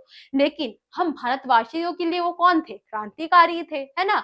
तो इस तरीके से आप यहाँ पे ले सकते हो कि वो क्या करना चाहता था, उसका सरकार से कोई भी जो मतलब गलत लेना देना नहीं था उसका सरकार से। वो चाहता था कि किस तरीके से जो भारत माता है उसको क्या कर सके, जो ये हमारा परतंत्रता है उससे मुक्त करवा सके। तो ये कोई भी षड्यंत्रकारी नहीं था। सरकार भले उसको मानती हो लेकिन वो ऐसा नहीं था, वो एक क्रांतिकारी था। ठीक है, तो आई होप आपको जो क्वेश्चन है वो समझ में आ गया होगा। नेक्स्ट क्वेश्चन हम देख लेते हैं कि पूरी कहानी में जानकी ना तो शासन के तंत्र के समर्थन में ना विरोध में, किंतु लेखक ने उसे केंद्र में ही रखा, बल्कि कहानी का शीर्ष बना दिया। अब यहाँ हमें बताना है कि जो जानकी है वो किसी के भी समर्थन में नहीं थी, ना तो वो शासन तंत्र के विरोध में थी, ना ही उसके समर्थन में थी। फिर भी लेखक ने उसको कहानी का केंद्र क्यों बनाया है, वो हमें यहाँ बताना है। तो क्या है, जानकी शासन का समर्थन या विरोध समझने में असमर्थ थी। अब यहाँ बता रखा है कि जो जानकी है वो उसको पता ही नहीं था कि शासन का विरोध या फिर समर्थन किस तरीके से करते हैं, उसको इस बारे में जानकारी नहीं थी। ठीक है, वह एक ममतामयी माँ है, मतलब एक माँ है, और उनको क्या है, इससे कोई भी लेना देना नहीं था, जो समर्थन विद्रोह जो हो रहा था उससे कोई भी लेना देना नहीं था, जिसका हृदय अपने पुत्र लाल के प्रति ममतब से भरा था। अब उसका बेटा लाल है, वो क्या चाहती है, वो बस यही सोच रही थी, अपने बेटे के बारे में सोच रही थी। कोई भी माँ होती है अपने बच्चे के बारे में ही सोचती है, तो वो अपने बेटे के बारे में ही सोच रही थी। जब लाल का चाचा जानकी को लाल के सरकार के प्रति विद्रोह व्यवहार के बारे में बताता है, तब जानकी उसे डांटती है, किंतु जब वह गिरफ्तार हो जाता है तो वह शासन को कोसती है कि उसके बेटे को फंसाया गया है। अब यहाँ बता रखा है कि जानकी को नॉलेज नहीं है। अब लेकिन जानकी को इतना पता है कि उसका बेटा अगर सरकार के खिलाफ विद्रोह करेगा तो उसके साथ कोई भी गलत व्यवहार हो सकता है, कोई भी गलत चीज हो सकती है उसके साथ। तो जब उसका चाचा बताता है जानकी को कि क्या है, जो लाल है वो सरकार के खिलाफ विद्रोह कर रहा है, तो उसकी माँ उसे डांटती है कि उसको ये कार्य नहीं करना चाहिए। लेकिन वही जब सरकार उसको जेल में लेकर जाती है तो क्या करती है, सरकार को कोसती है कि उसने क्या किया, उसके बेटे के साथ गलत किया है, उसके बेटे ने ऐसा कोई भी काम नहीं किया कि उसको गिरफ्तार किया जाए। ठीक है, लेखक ने जानकी के मातृत्व को महिमा मंडित कर उसे मुख्य पात्र बना दिया। अब यहाँ बता रखा है कि जानकी क्या है, इसका मुख्य पात्र क्यों बनी है, कि उसका जो प्रेम है, ममतामयी स्नेह है, उसकी वजह से क्या है, लेखक ने उसको जो मुख्य पात्र है वो बनाया है। क्योंकि संपूर्ण घटना चक्र में वही जो सर्वाधिक प्रभावित प्रभावित करती है। पूरे चैप्टर जो हमने पढ़ा है इसमें मेन क्या है कि जो माँ का इमोशन है, माँ का ममता है, वही हमें क्या है बहुत ज्यादा प्रभावित करती है, वही लोगों पे इफेक्ट जो है वो डालती है। ठीक है, अतः संपूर्ण कथा चक्र में ममतामयी माँ का चरित्र सभी पात्रों को घटनाओं की तुलना में सशक्त होकर उभारता है। अब बता रखा है कि जैसा चारित्रिक विशेषता उन्होंने बता रखी है लाल की माँ के बारे में, जानकी के बारे में, वो क्या कर रहा है, अन्य जो हमारे इसमें जो बता रखे है जो लोगों के बारे में, जैसे लाल का चाचा हो गया या फिर लाल हो गया, तो उन सबको क्या है, उन सब में मेन जो है वो जानकी का कैरेक्टर ही लगता है। ठीक है, आई होप आपको जो ये क्वेश्चन है ये समझ में आ गया होगा। नेक्स्ट क्वेश्चन अब हम देख लेते हैं क्या हमें बता रखा है यहाँ पे।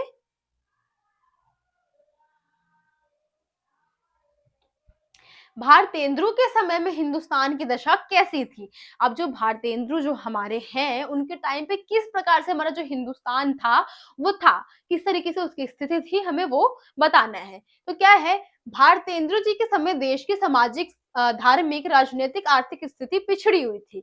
इनके समय काल में क्या था कि हमारे भारत की स्थिति बहुत ज्यादा खराब थी, वो हर स्थिति में, चाहे वो सामाजिक हो, राजनीतिक हो, धार्मिक हो या फिर आर्थिक हो, हर रूप से क्या है हमारा भारत जो है वो पिछड़ा हुआ था। देश पर अंग्रेजों का शासन था। अब उस टाइम क्या है, देश में हमारे अंग्रेजों का शासन था, आपने ये चैप्टर में पढ़ा होगा। वो हमारा सारा कच्चा माल सस्ते दामों पर खरीद कर अपने देश में भेजते थे और वहां का माल हमारे देश में मनमानी कीमत पर बेचते थे।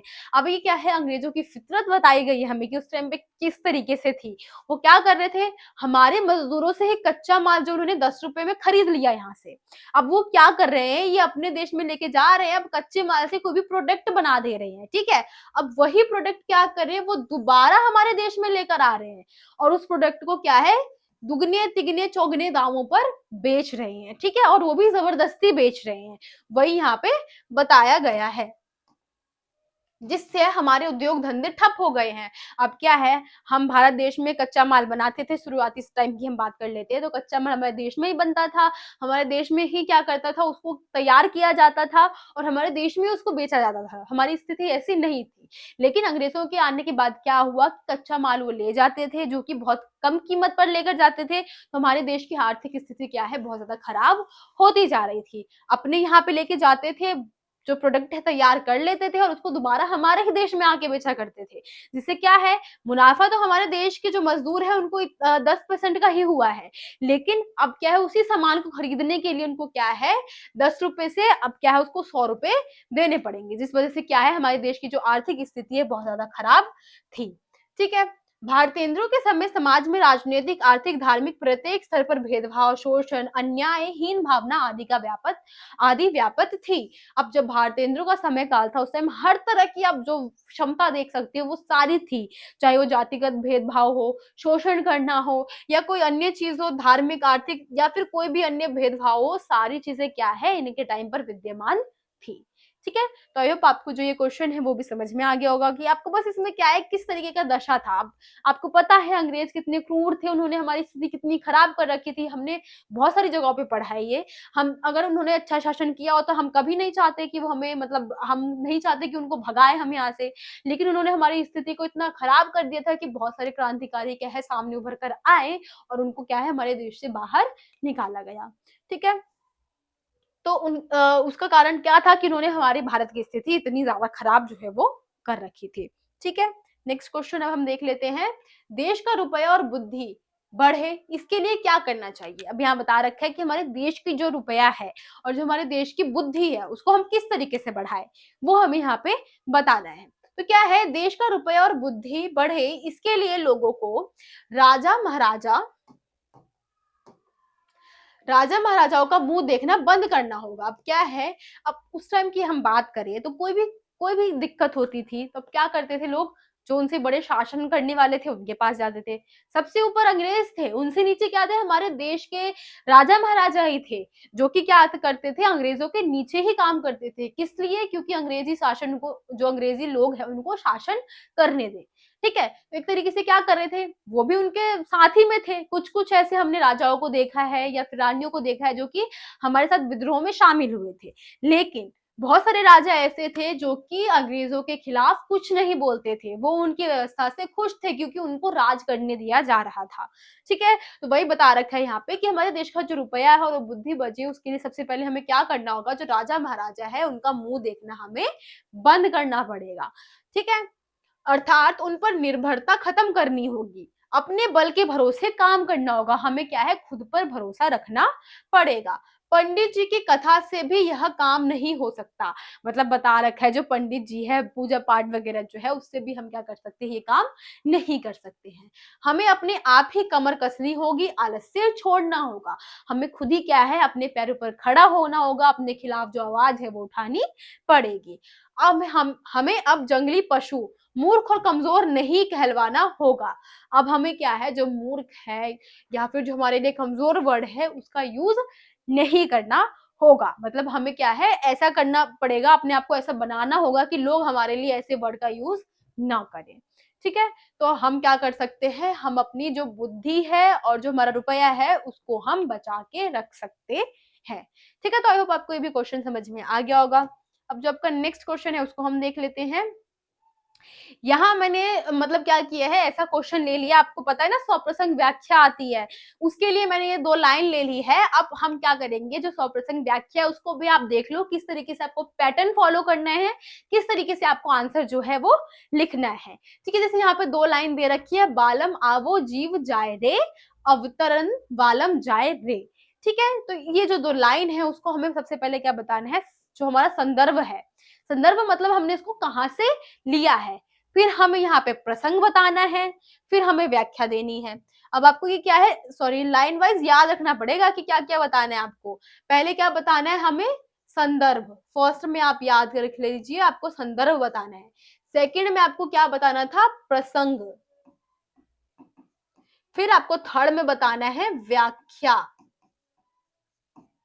और आपको फोर्थ में क्या बताना है, जो भी विशेषता है, इसकी जगह आप क्या कर सकते हो, यहाँ पे विशेष लिख सकते हो।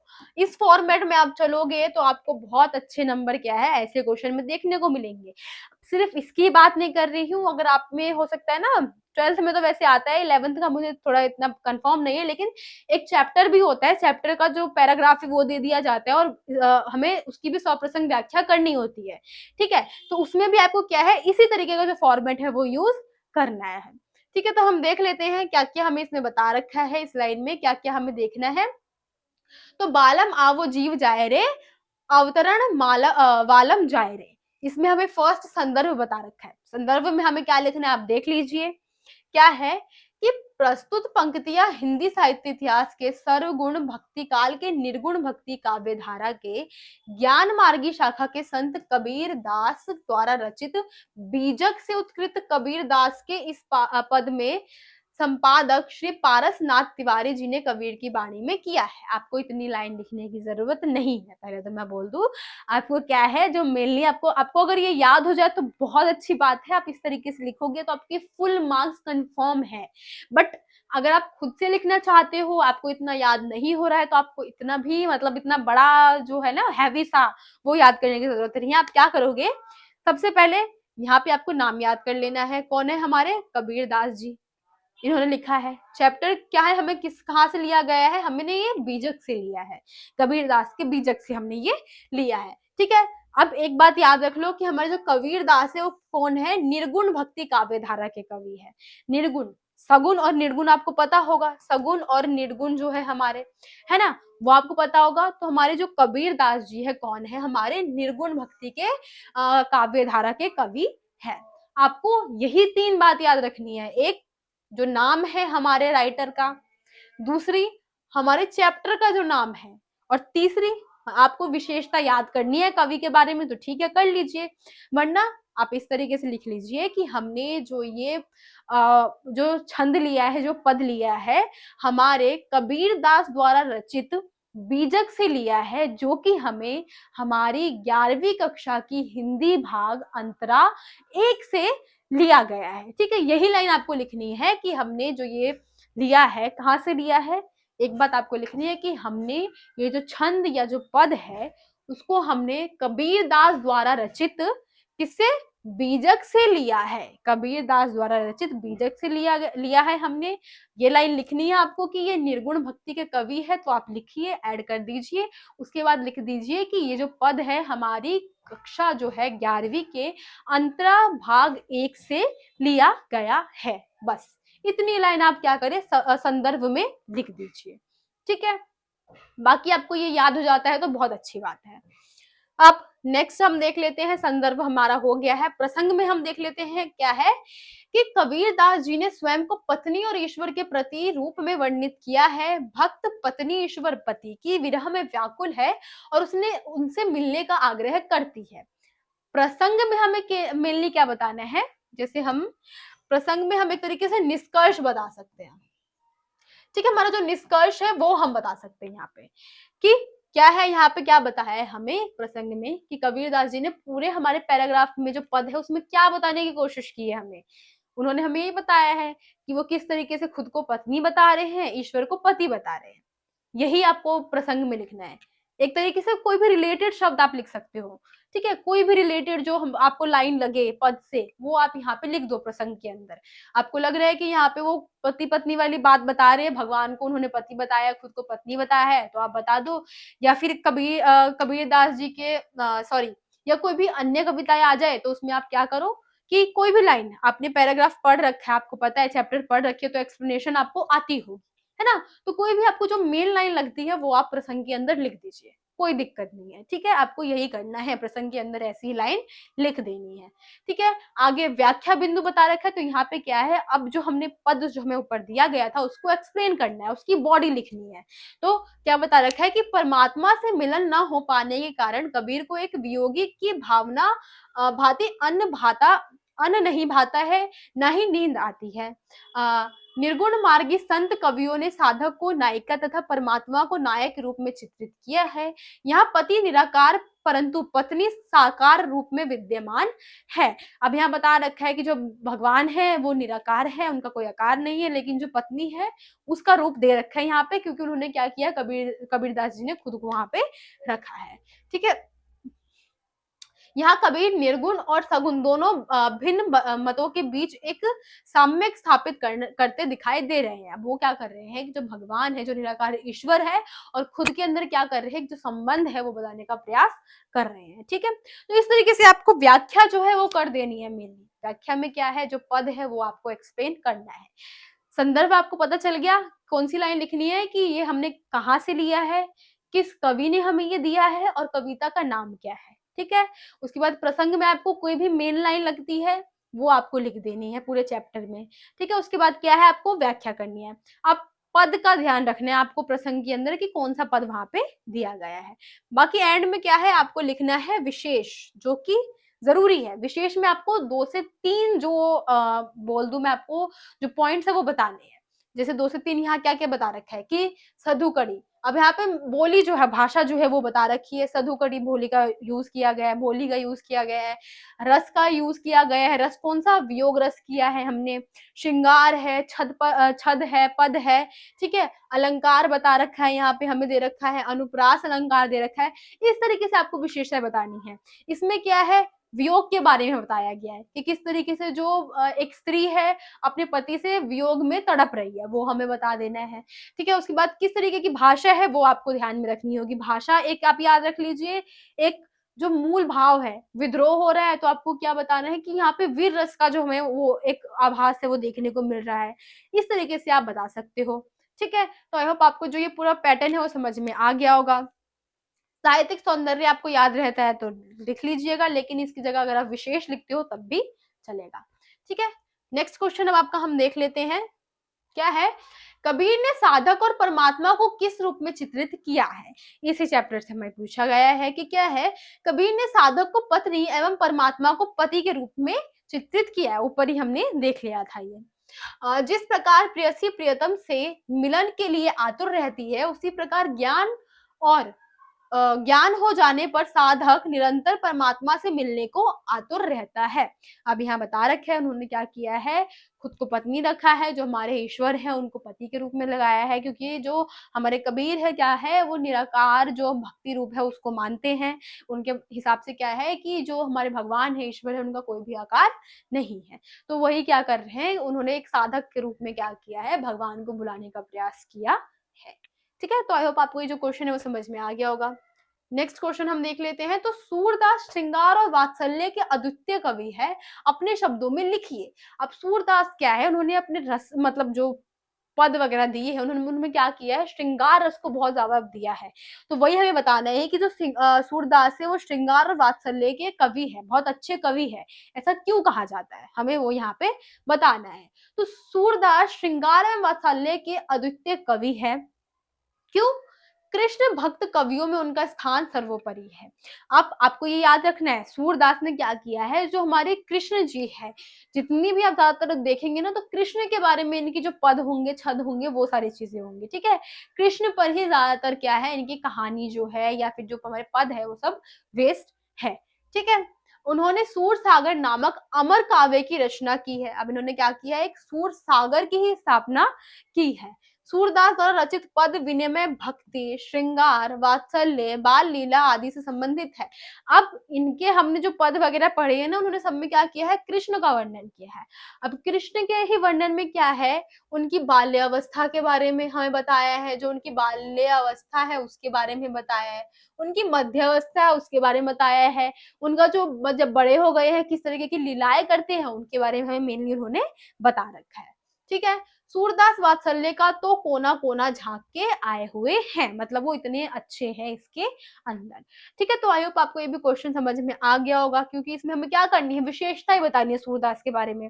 अब सूरदास की विशेषता के बारे में आप खुद भी बना के लिख सकते हो, आपको पढ़ाया जा रहा है इनके बारे में, तो मतलब बहुत ज्यादा महान होंगे ना ये।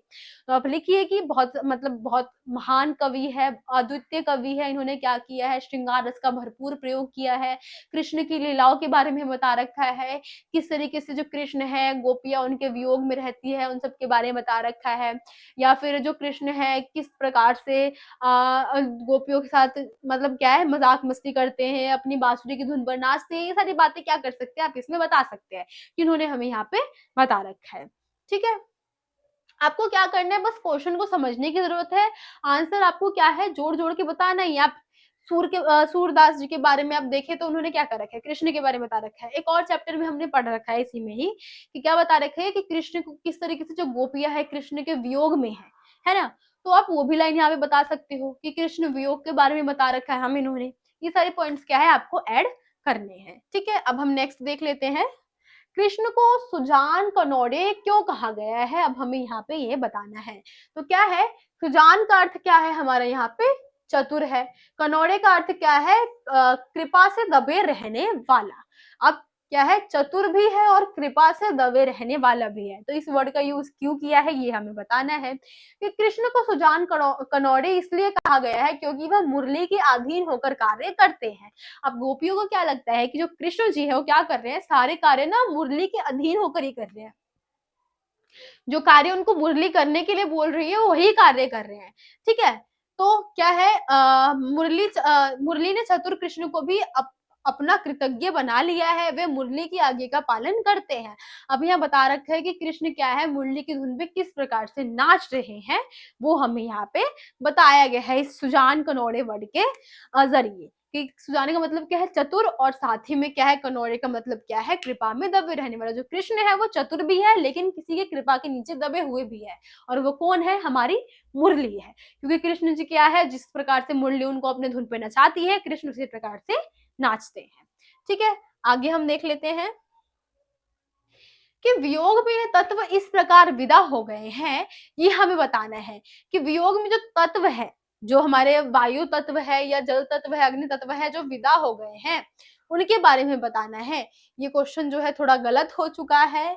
यहाँ पे क्या है कि वियोग रस मतलब वियोग के तत्व में कौन कौन से जो हमारे तत्व यहाँ बता रखे लेखक ने, वो हमें मेनली देखना है कि वियोग में जो हमारी प्रेमिका है या जो हमारी गोपिया है, कौन कौन से तत्व से वियोग हो चुकी है, मेनली ऐसे क्वेश्चन आएगा। ठीक है, तो कौन कौन से तत्व है? वायु तत्व है, जल तत्व, अग्नि, शारीरिक दुर्बलता से भूमि तत्व है और साथ ही में आकाश तत्व है। आपसे पूछे कि लेखक ने कौन से 5 तत्वों का वर्णन किया है, तो वो यही 5 तत्व है। ठीक है, बाकी अगर पूछे कि जो नायिका है हमारी या फिर जो हमारी गोपियां है, उनका कौन कौन से तत्व से वियोग जो है वो हो चुका है, तो वो हम यहाँ पे समझेंगे। कौन सा है? तो वायु तत्व, वियोग में तेज सांसों के चलने से वायु तत्व विदा हो गई है। अब वियोग में है वो, तो उन्होंने क्या किया, अपनी सांसों को जोर से लेना देना जो हुआ है, उसकी वजह से क्या किया इन्होंने, वायु तत्व को खो दिया है। जल तत्व, आंसू बहने की वजह से उन्होंने क्या किया, अपने जल तत्व को भी खो दिया है। अग्नि तत्व, शरीर का जो तेज है वो बिल्कुल मिट चुका है, इसलिए अग्नि तत्व भी जा चुका है। शरीर की दुर्बलता से भूमि तत्व भी समाप्त हो गई है, शरीर उनका इतना कमजोर हो गया है कि भूमि तत्व भी समाप्त हो गया है। केवल क्या है, आकाश तत्व बचा हुआ है। क्यों? क्योंकि नायिका में अभी भी आशा शेष है। आकाश तत्व यहाँ पे क्या बता रखा है कि उसके मन में कहीं ना कहीं ये है कि जो चीज वो चाहती है वो उसको प्राप्त हो जाएगा। ठीक है, इसलिए आकाश तत्व जो है वो बचा हुआ है। नेक्स्ट क्वेश्चन अब हम देख लेते हैं कि सांसों से समीर जाने का क्या तात्पर्य है। तो सांसों से समीर जाने का क्या मतलब है कि वियोग की दशा में नायिका गहरी आहें भर रही है। अब जो नायिका है बता रखा है, अब कोई भी व्यक्ति किसी के वियोग में है, अब छोटे बच्चे की हम देख लेते हैं, उनकी मम्मी क्या है, झूठ बोल के चली जाती है कि मैं जा रही हूँ बगल में ही कहीं घूमने के लिए, चली जाती है बाजार। तो बच्चा क्या है, बैठा हुआ इंतजार कर रहा है, मम्मी मेरे को झूठ बोल के चली गई, ऐसे करते हैं ना। तो वही बता रखा है कि क्या है, वो वियोग में क्या कर रही है, गहरी सांसें ले रही है। ठीक है, अतः तेज सांसें लेने से उनके शरीर की प्राण वायु निकलती रहती है। ठीक है, अब वो तेज सांसें ले रही है, उस वजह से क्या है, जो उसके शरीर में प्राण वायु है वो क्या है, वो बाहर जा रही है। पंच तत्वों से बने शरीर में वायु एक परम आवश्यक है। वियोग अवस्था में इसी आवश्यकता तत्व का क्षय होता जा रहा है। अब क्या बता रहे हैं वो, कि जो समीर, सांसों से समीर जाने का क्या मतलब है, तो जो गहरी सांसें ले रही है उससे उनका समीर जो है वो जा रहा है। अब क्या है कि वियोग तत्व में क्या बताया गया है कि वियोग अवस्था में क्या कर रही है, जो वायु तत्व है, अब हमारा समीर जो है वो वायु तत्व है एक तरीके से, तो जो वायु तत्व है वो उनसे खत्म जो है, दूर जो है वो होता जा रहा है। ठीक है, तो आई होप आपको ये क्वेश्चन समझ में आ गया होगा। नेक्स्ट क्वेश्चन है, उसको हम देख लेते हैं कि स्वप्न में नायिका की प्रसन्नता का क्या कारण था, उसकी प्रसन्नता क्यों खो गई, वो हमें बताना है। तो स्वप्न में क्या है, नायिका ने स्वप्न में देखा कि सुगध वर्षा काल में कृष्ण उनके सम्मुख खड़े हैं और उनसे झूला झूलने का आग्रह कर रहे हैं। अब जो हमारी नायिका है वो सपने में ये देख रही है कि बहुत अच्छा मौसम है, कौन सा, वर्षा काल का मौसम है। अब कृष्ण जो है उनके सामने खड़े हैं और वो उनसे बोल रहे हैं झूला झूलने के लिए।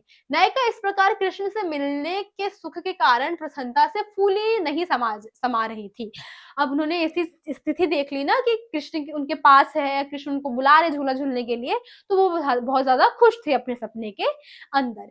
जैसी वह झूला झूलने के लिए उठी, तभी उनकी नींद टूट गई। जैसी वो झूला झूलने जा रही थी, वैसी उनकी नींद क्या हुआ, टूट गया। जैसे आप लोग भी देखते हो ना, बहुत अच्छा ख्वाब आ रहा होगा कि यार मैं जो चाह रहा था वो मुझे मिल गया, मैं जो चाह रही थी वो मुझे मिल गया, और एकदम से क्या हुआ, मम्मी ने जगा दिया, उठ जाओ। फिर क्या हुआ, बुरा लग जाएगा ना कि यार इतना अच्छा सपना रहा था, मम्मी ने जगा दिया। तो वही यहाँ बता रखा है कि क्या किया इन्होंने, जैसी वो झूला झूलने के लिए जा रही थी वैसी उनकी नींद जो है वो खुल गई। कृष्ण से मिलन ना हो पाने के कारण उनकी प्रसन्नता भी खो गई। अब क्या है, सपने में ही वो कृष्ण से मिल रही थी, लेकिन जब सपना टूट गया, जब वो उठ गई, तो क्या हुआ, जो उनकी प्रसन्नता थी वो भी खत्म हो गई। ठीक है, इसीलिए क्या हुआ, स्वप्न में वो खुश थी, लेकिन स्वप्न टूटने के बाद उनका जो, वो एक तरीके से उदास हो गई। ठीक है, आगे हम देख लेते हैं कि नींद को निगोड़ी क्यों कहा गया है, ये हमें बताना है। तो नायिका नींद को कोसते हुए उसे निगोड़ी कह रही है, क्योंकि उसे दुख का कारण नींद है। नींद के खुलने से उसका कृष्ण से मिलन का सुख अधूरा रह गया। अब सपने में वो कृष्ण जी से मिल रही थी, लेकिन एकदम से सपना टूट गया, तो क्या हुआ, उनको गुस्सा आ रहा था और वो नींद को निगोड़ी बोलने लगती है कि नींद क्या है, बहुत खराब है, वो बीच में टूट गई, यही बता रखा है यहाँ पे। ठीक है, दरबार सेवैये में किस प्रकार के वातावरण का वर्णन किया गया। अब यहाँ पे दरबार सेवैया है, उसकी बात की जा रही है कि वहां पे किस प्रकार का जो वर्णन है वो किया गया है, वातावरण किस प्रकार से है वो हमें बताना है। तो इसकी हम बात कर ले तो वातावरण बहुत खराब था। वहां पे क्या था, तो लोग क्या है, लोभ में डूबे हुए थे, लोभ लालच में डूबे हुए थे। तो क्या है, दरबार सवैये में दरबारी वातावरण में कला विहीन भोग विलास पूर्ण प्रवृत्ति का वर्णन है, चाटुकारिता चापलूसी पूर्ण व्यवहार का वर्णन है।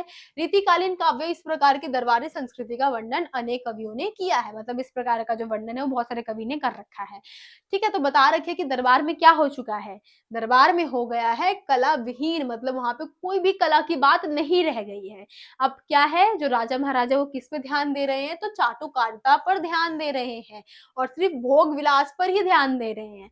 ठीक है, जो उनकी प्रशंसा करते हैं, भले ही वो कार्य मतलब ऐसा पद दे देते हैं उसको, भले ही वो कार्य करने के लिए सही ना हो, लेकिन अगर उस राजा की तारीफ कर दी है तो वो राजा क्या होगा, उससे प्रसन्न हो जाएगा और उसको वो पद दे देगा। ठीक है, तो बहुत सारे कवियों ने ऐसी बात जो है वो कही है। तो यही दरबार का वातावरण था, बहुत ज्यादा गलत था, भोग विलास से पूर्ण था। लोगों ने क्या कर दिया था, असली कला को क्या करना था, उनको हटाना चालू कर दिया था और जो नकली कलाएं हैं उसको, मतलब चाटुकारिता वगैरह है उसको लाना चालू कर दिया था। ठीक है, तो अब आपको जो क्वेश्चन है समझ में आ गया होगा। नेक्स्ट क्वेश्चन अब हम देख लेते हैं, क्या है हमारा, दरबार में गुण ग्राहकता और कला की परख को किस प्रकार अनदेखा किया जा रहा था। अब यहाँ पूछा गया है कि किस तरीके से जो दरबार है हमारा, वहां पे क्या है, मतलब जो गुण है उसको और साथ ही में हमारा जो कला की परख है किस प्रकार से उसको अनदेखा किया जा रहा था। अब यहाँ पे क्या कर रहे थे, दरबार के अंदर जो चापलूसी करते थे लोग, राजा के आगे पीछे करते थे, राजा की प्रशंसा करते थे, वाहवाही करते थे, राजा को वो अच्छे लगते थे, लेकिन जो सचमुच में कला का प्रदर्शन करने के लिए आते थे राजा को वो अच्छे नहीं लगते थे। तो वही हमें यहाँ बताना है कि किस तरीके से जो गुण है, कला है, उसको अनदेखा किया जा रहा है। तो क्या है, दरबार का वातावरण आडंबरपूर्ण और चाटुकारिता से भरा होता है, मतलब ऐसा स्थिति है वहां पे कि सब कुछ झूठ है, वहां दिखावा है सब कुछ वहां पे। ठीक है, और क्या है, चाटुकारिता है, मतलब चापलूसी है। कला की पारखी वहां ना के बराबर है, इसलिए तो चापलूसी करता है तो राजा को वही पसंद आता है। अब बता रखा है कि वहां पे जो कला परखने की जो एक होती ना कला है, कला है मतलब गुण है, जो कला परखने का एक गुण जो है, अब वो क्या है, वहां पे नहीं रह गया है। ठीक है, वहां पे ऐसा कुछ भी नहीं रह गया है। राजा को कौन से लोग अच्छे लगते हैं, जो कि उसकी झूठी वाहवाही करते हैं। ठीक है, वहां गुण को नहीं चाटुकारिता को श्रेष्ठ माना जाता है। सब पर भोग विलास और राग रंग का रंग चढ़ा है, इसलिए राजा और दरबारी इत्यादि अंधे बन रहे हैं।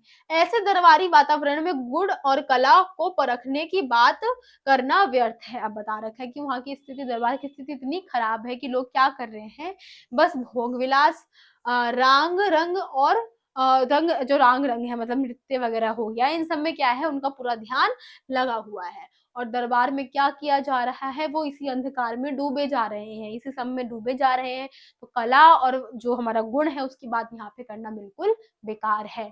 तो यही सारे रीजन है कि दरबार में क्या किया जा रहा है, कला और गुण को एकदम अनदेखा किया जा रहा है। ठीक है, तो आई होप आपको ये जो क्वेश्चन है वो समझ में आ गया होगा। नेक्स्ट क्वेश्चन अब हम देख लेते हैं। सॉरी, बस्ती के छोटे से गांव के अवसाद को किन किन उपकरणों द्वारा अभिव्यक्ति प्रदान की गई है। अब यहाँ बस्ती के जो गांव है उनको हमने किन किन तत्वों से बताया है, वो हमें यहाँ पे बताना है कि किन किन बातों को हमने बस्ती के बात उसमें लिया है, उसके क्षेत्र में हमने लिया है। तो क्या है, बस्ती के छोटे से गांव के अवसाद को निम्नलिखित रूप से हमने बताया है। क्या क्या है, घरों में टीन की टिवड़ी जलाई जाती है, टीन की टिबड़ी जलाई जाती है जो रोशनी कम धुआं अधिक देती है। आपने लालटेन देखी होगी ना, वहां पे क्या किया जा रहा है, टीन का उसी प्रकार से कुछ बनाया जा रहा है और उससे क्या है, रोशनी पैदा की जा रही है, लेकिन वो रोशनी कम दे रही है और धुआं ज्यादा दे रही है। लोग के मन का अवसाद उनकी आंखों में तैरता है, जाला सा बुनता है, दीपक की लौ के संग उनके हृदय का कांतर कृदन, मूक निराशा कांपती रहती है। अब यहाँ पे क्या है, जो अवसाद है उनके गांव की स्थिति किस प्रकार से वो बता रखी है कि लोगों के मन में क्या है, उनकी जो इच्छाएं है वो उनकी आंखों में तैरती है।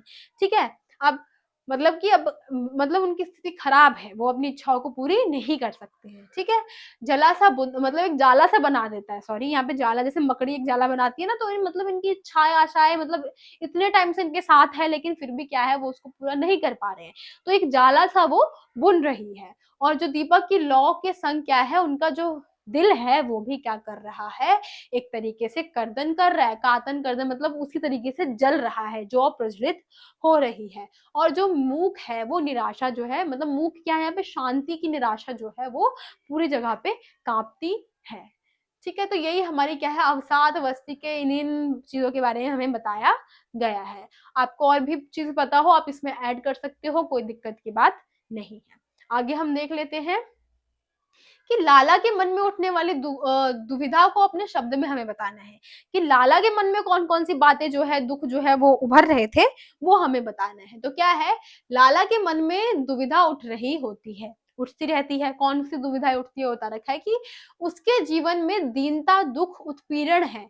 अब उसके जीवन में क्या है, बहुत सारी कठिनाई है। वह अपने परिजनों के लिए सुख सुविधाओं को क्यों नहीं जुटा पाता। अब वो चाहता है, अपने मन में ये प्रश्न पूछता है, जो सुख सुविधा उसके घर वालों को चाहिए वो उनको क्यों नहीं दे पा रहा है। ऐसे प्रश्न उसके मन में उठते हैं। वह सोचता है कि समाज में शोषण क्यों है। अब वो ये सोचता है कि समाज में ऐसी स्थिति, मतलब ऐसा हमने क्यों कर रखा है कि क्या है, एक वर्ग जो है बहुत ज्यादा ऊंचा है, लेकिन एक वर्ग क्या है, उसका इतना शोषण किया जा रहा है कि वो आगे कभी बढ़ नहीं पाता है। ठीक है, क्या कोई ऐसी व्यवस्था हो सकती है जिससे सभी को कर्म और गुण के आधार पर अवसर की प्राप्ति हो। अब यहाँ बता रखा है कि मतलब शोषण इतना ज़्यादा बढ़ चुका है कि लोगों के मन में ऐसी भावनाएँ उत्पन्न हो रही है कि यहाँ पे कोई ऐसी व्यवस्था आ सकती है कि लोगों के अंदर जो गुण हैं, उनके अंदर जो काबिलियत है, जो कौशल है, उसके हिसाब से जो वर्ग है, उसको स्थापित किया जा सके। क्या कोई ऐसी व्यवस्था लेकर आ सकता है? तो ऐसी-ऐसी बातें क्या है जो लाला के मन में उठ रही होती है, क्योंकि वो बहुत निराश होता है अपनी स्थिति को देखकर। ठीक है? आगे हम देख लेते हैं। जाग तुझको दूर जाना है कविता में किससे संबोधित करते हुए लिखी है। अब ये हमारा जो कविता है, जाग तुझको दूर जाना है, ये हमें किससे संबोधित कर रहा है, ठीक है, वो हमें यहाँ पे बताना है। तो क्या है, इस कविता में कवियत्री देशवासियों को स्वाधीनता संग्राम में बढ़ चढ़कर भाग लेने के लिए प्रेरणा दे रही है।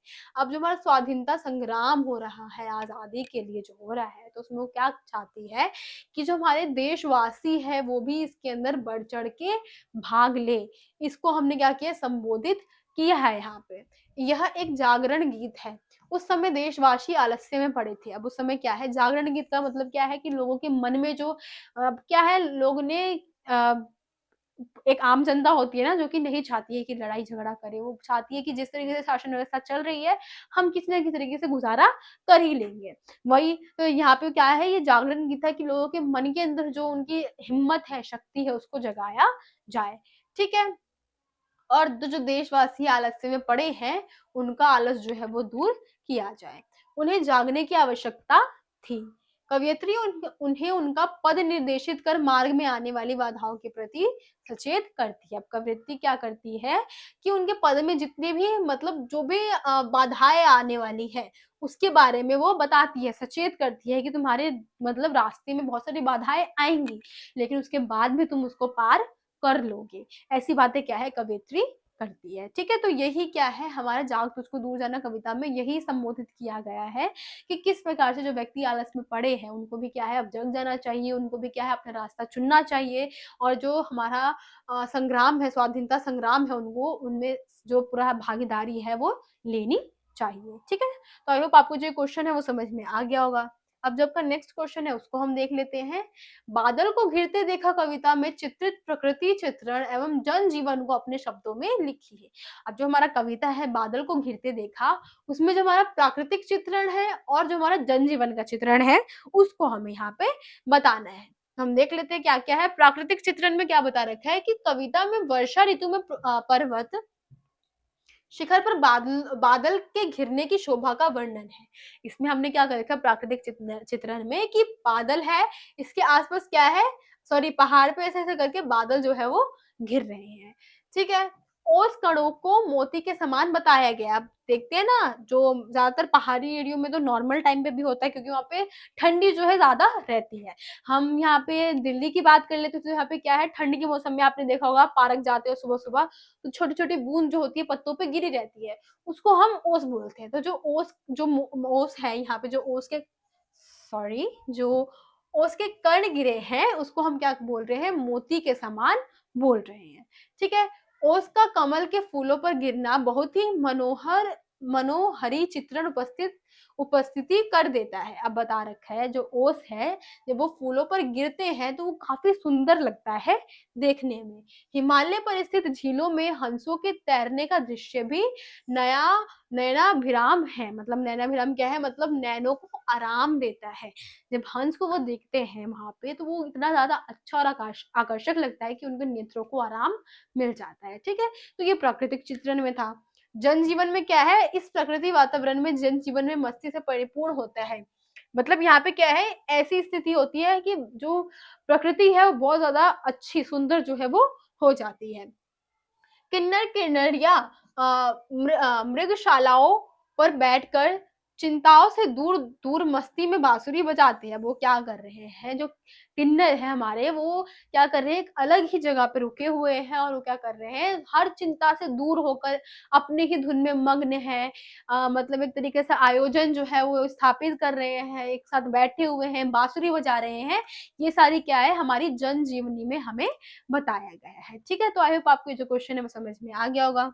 नेक्स्ट क्वेश्चन आपका देख लेते हैं। तो बादलों का वर्णन करते हुए कवि को कालिदास की याद क्यों आ जाती है। अब क्या है, कवि ने हमें बादलों का वर्णन दिया है लेकिन बादलों के बारे में बताते बताते उनको कालिदास की याद क्यों आ जाती है, हमें वो बताना है।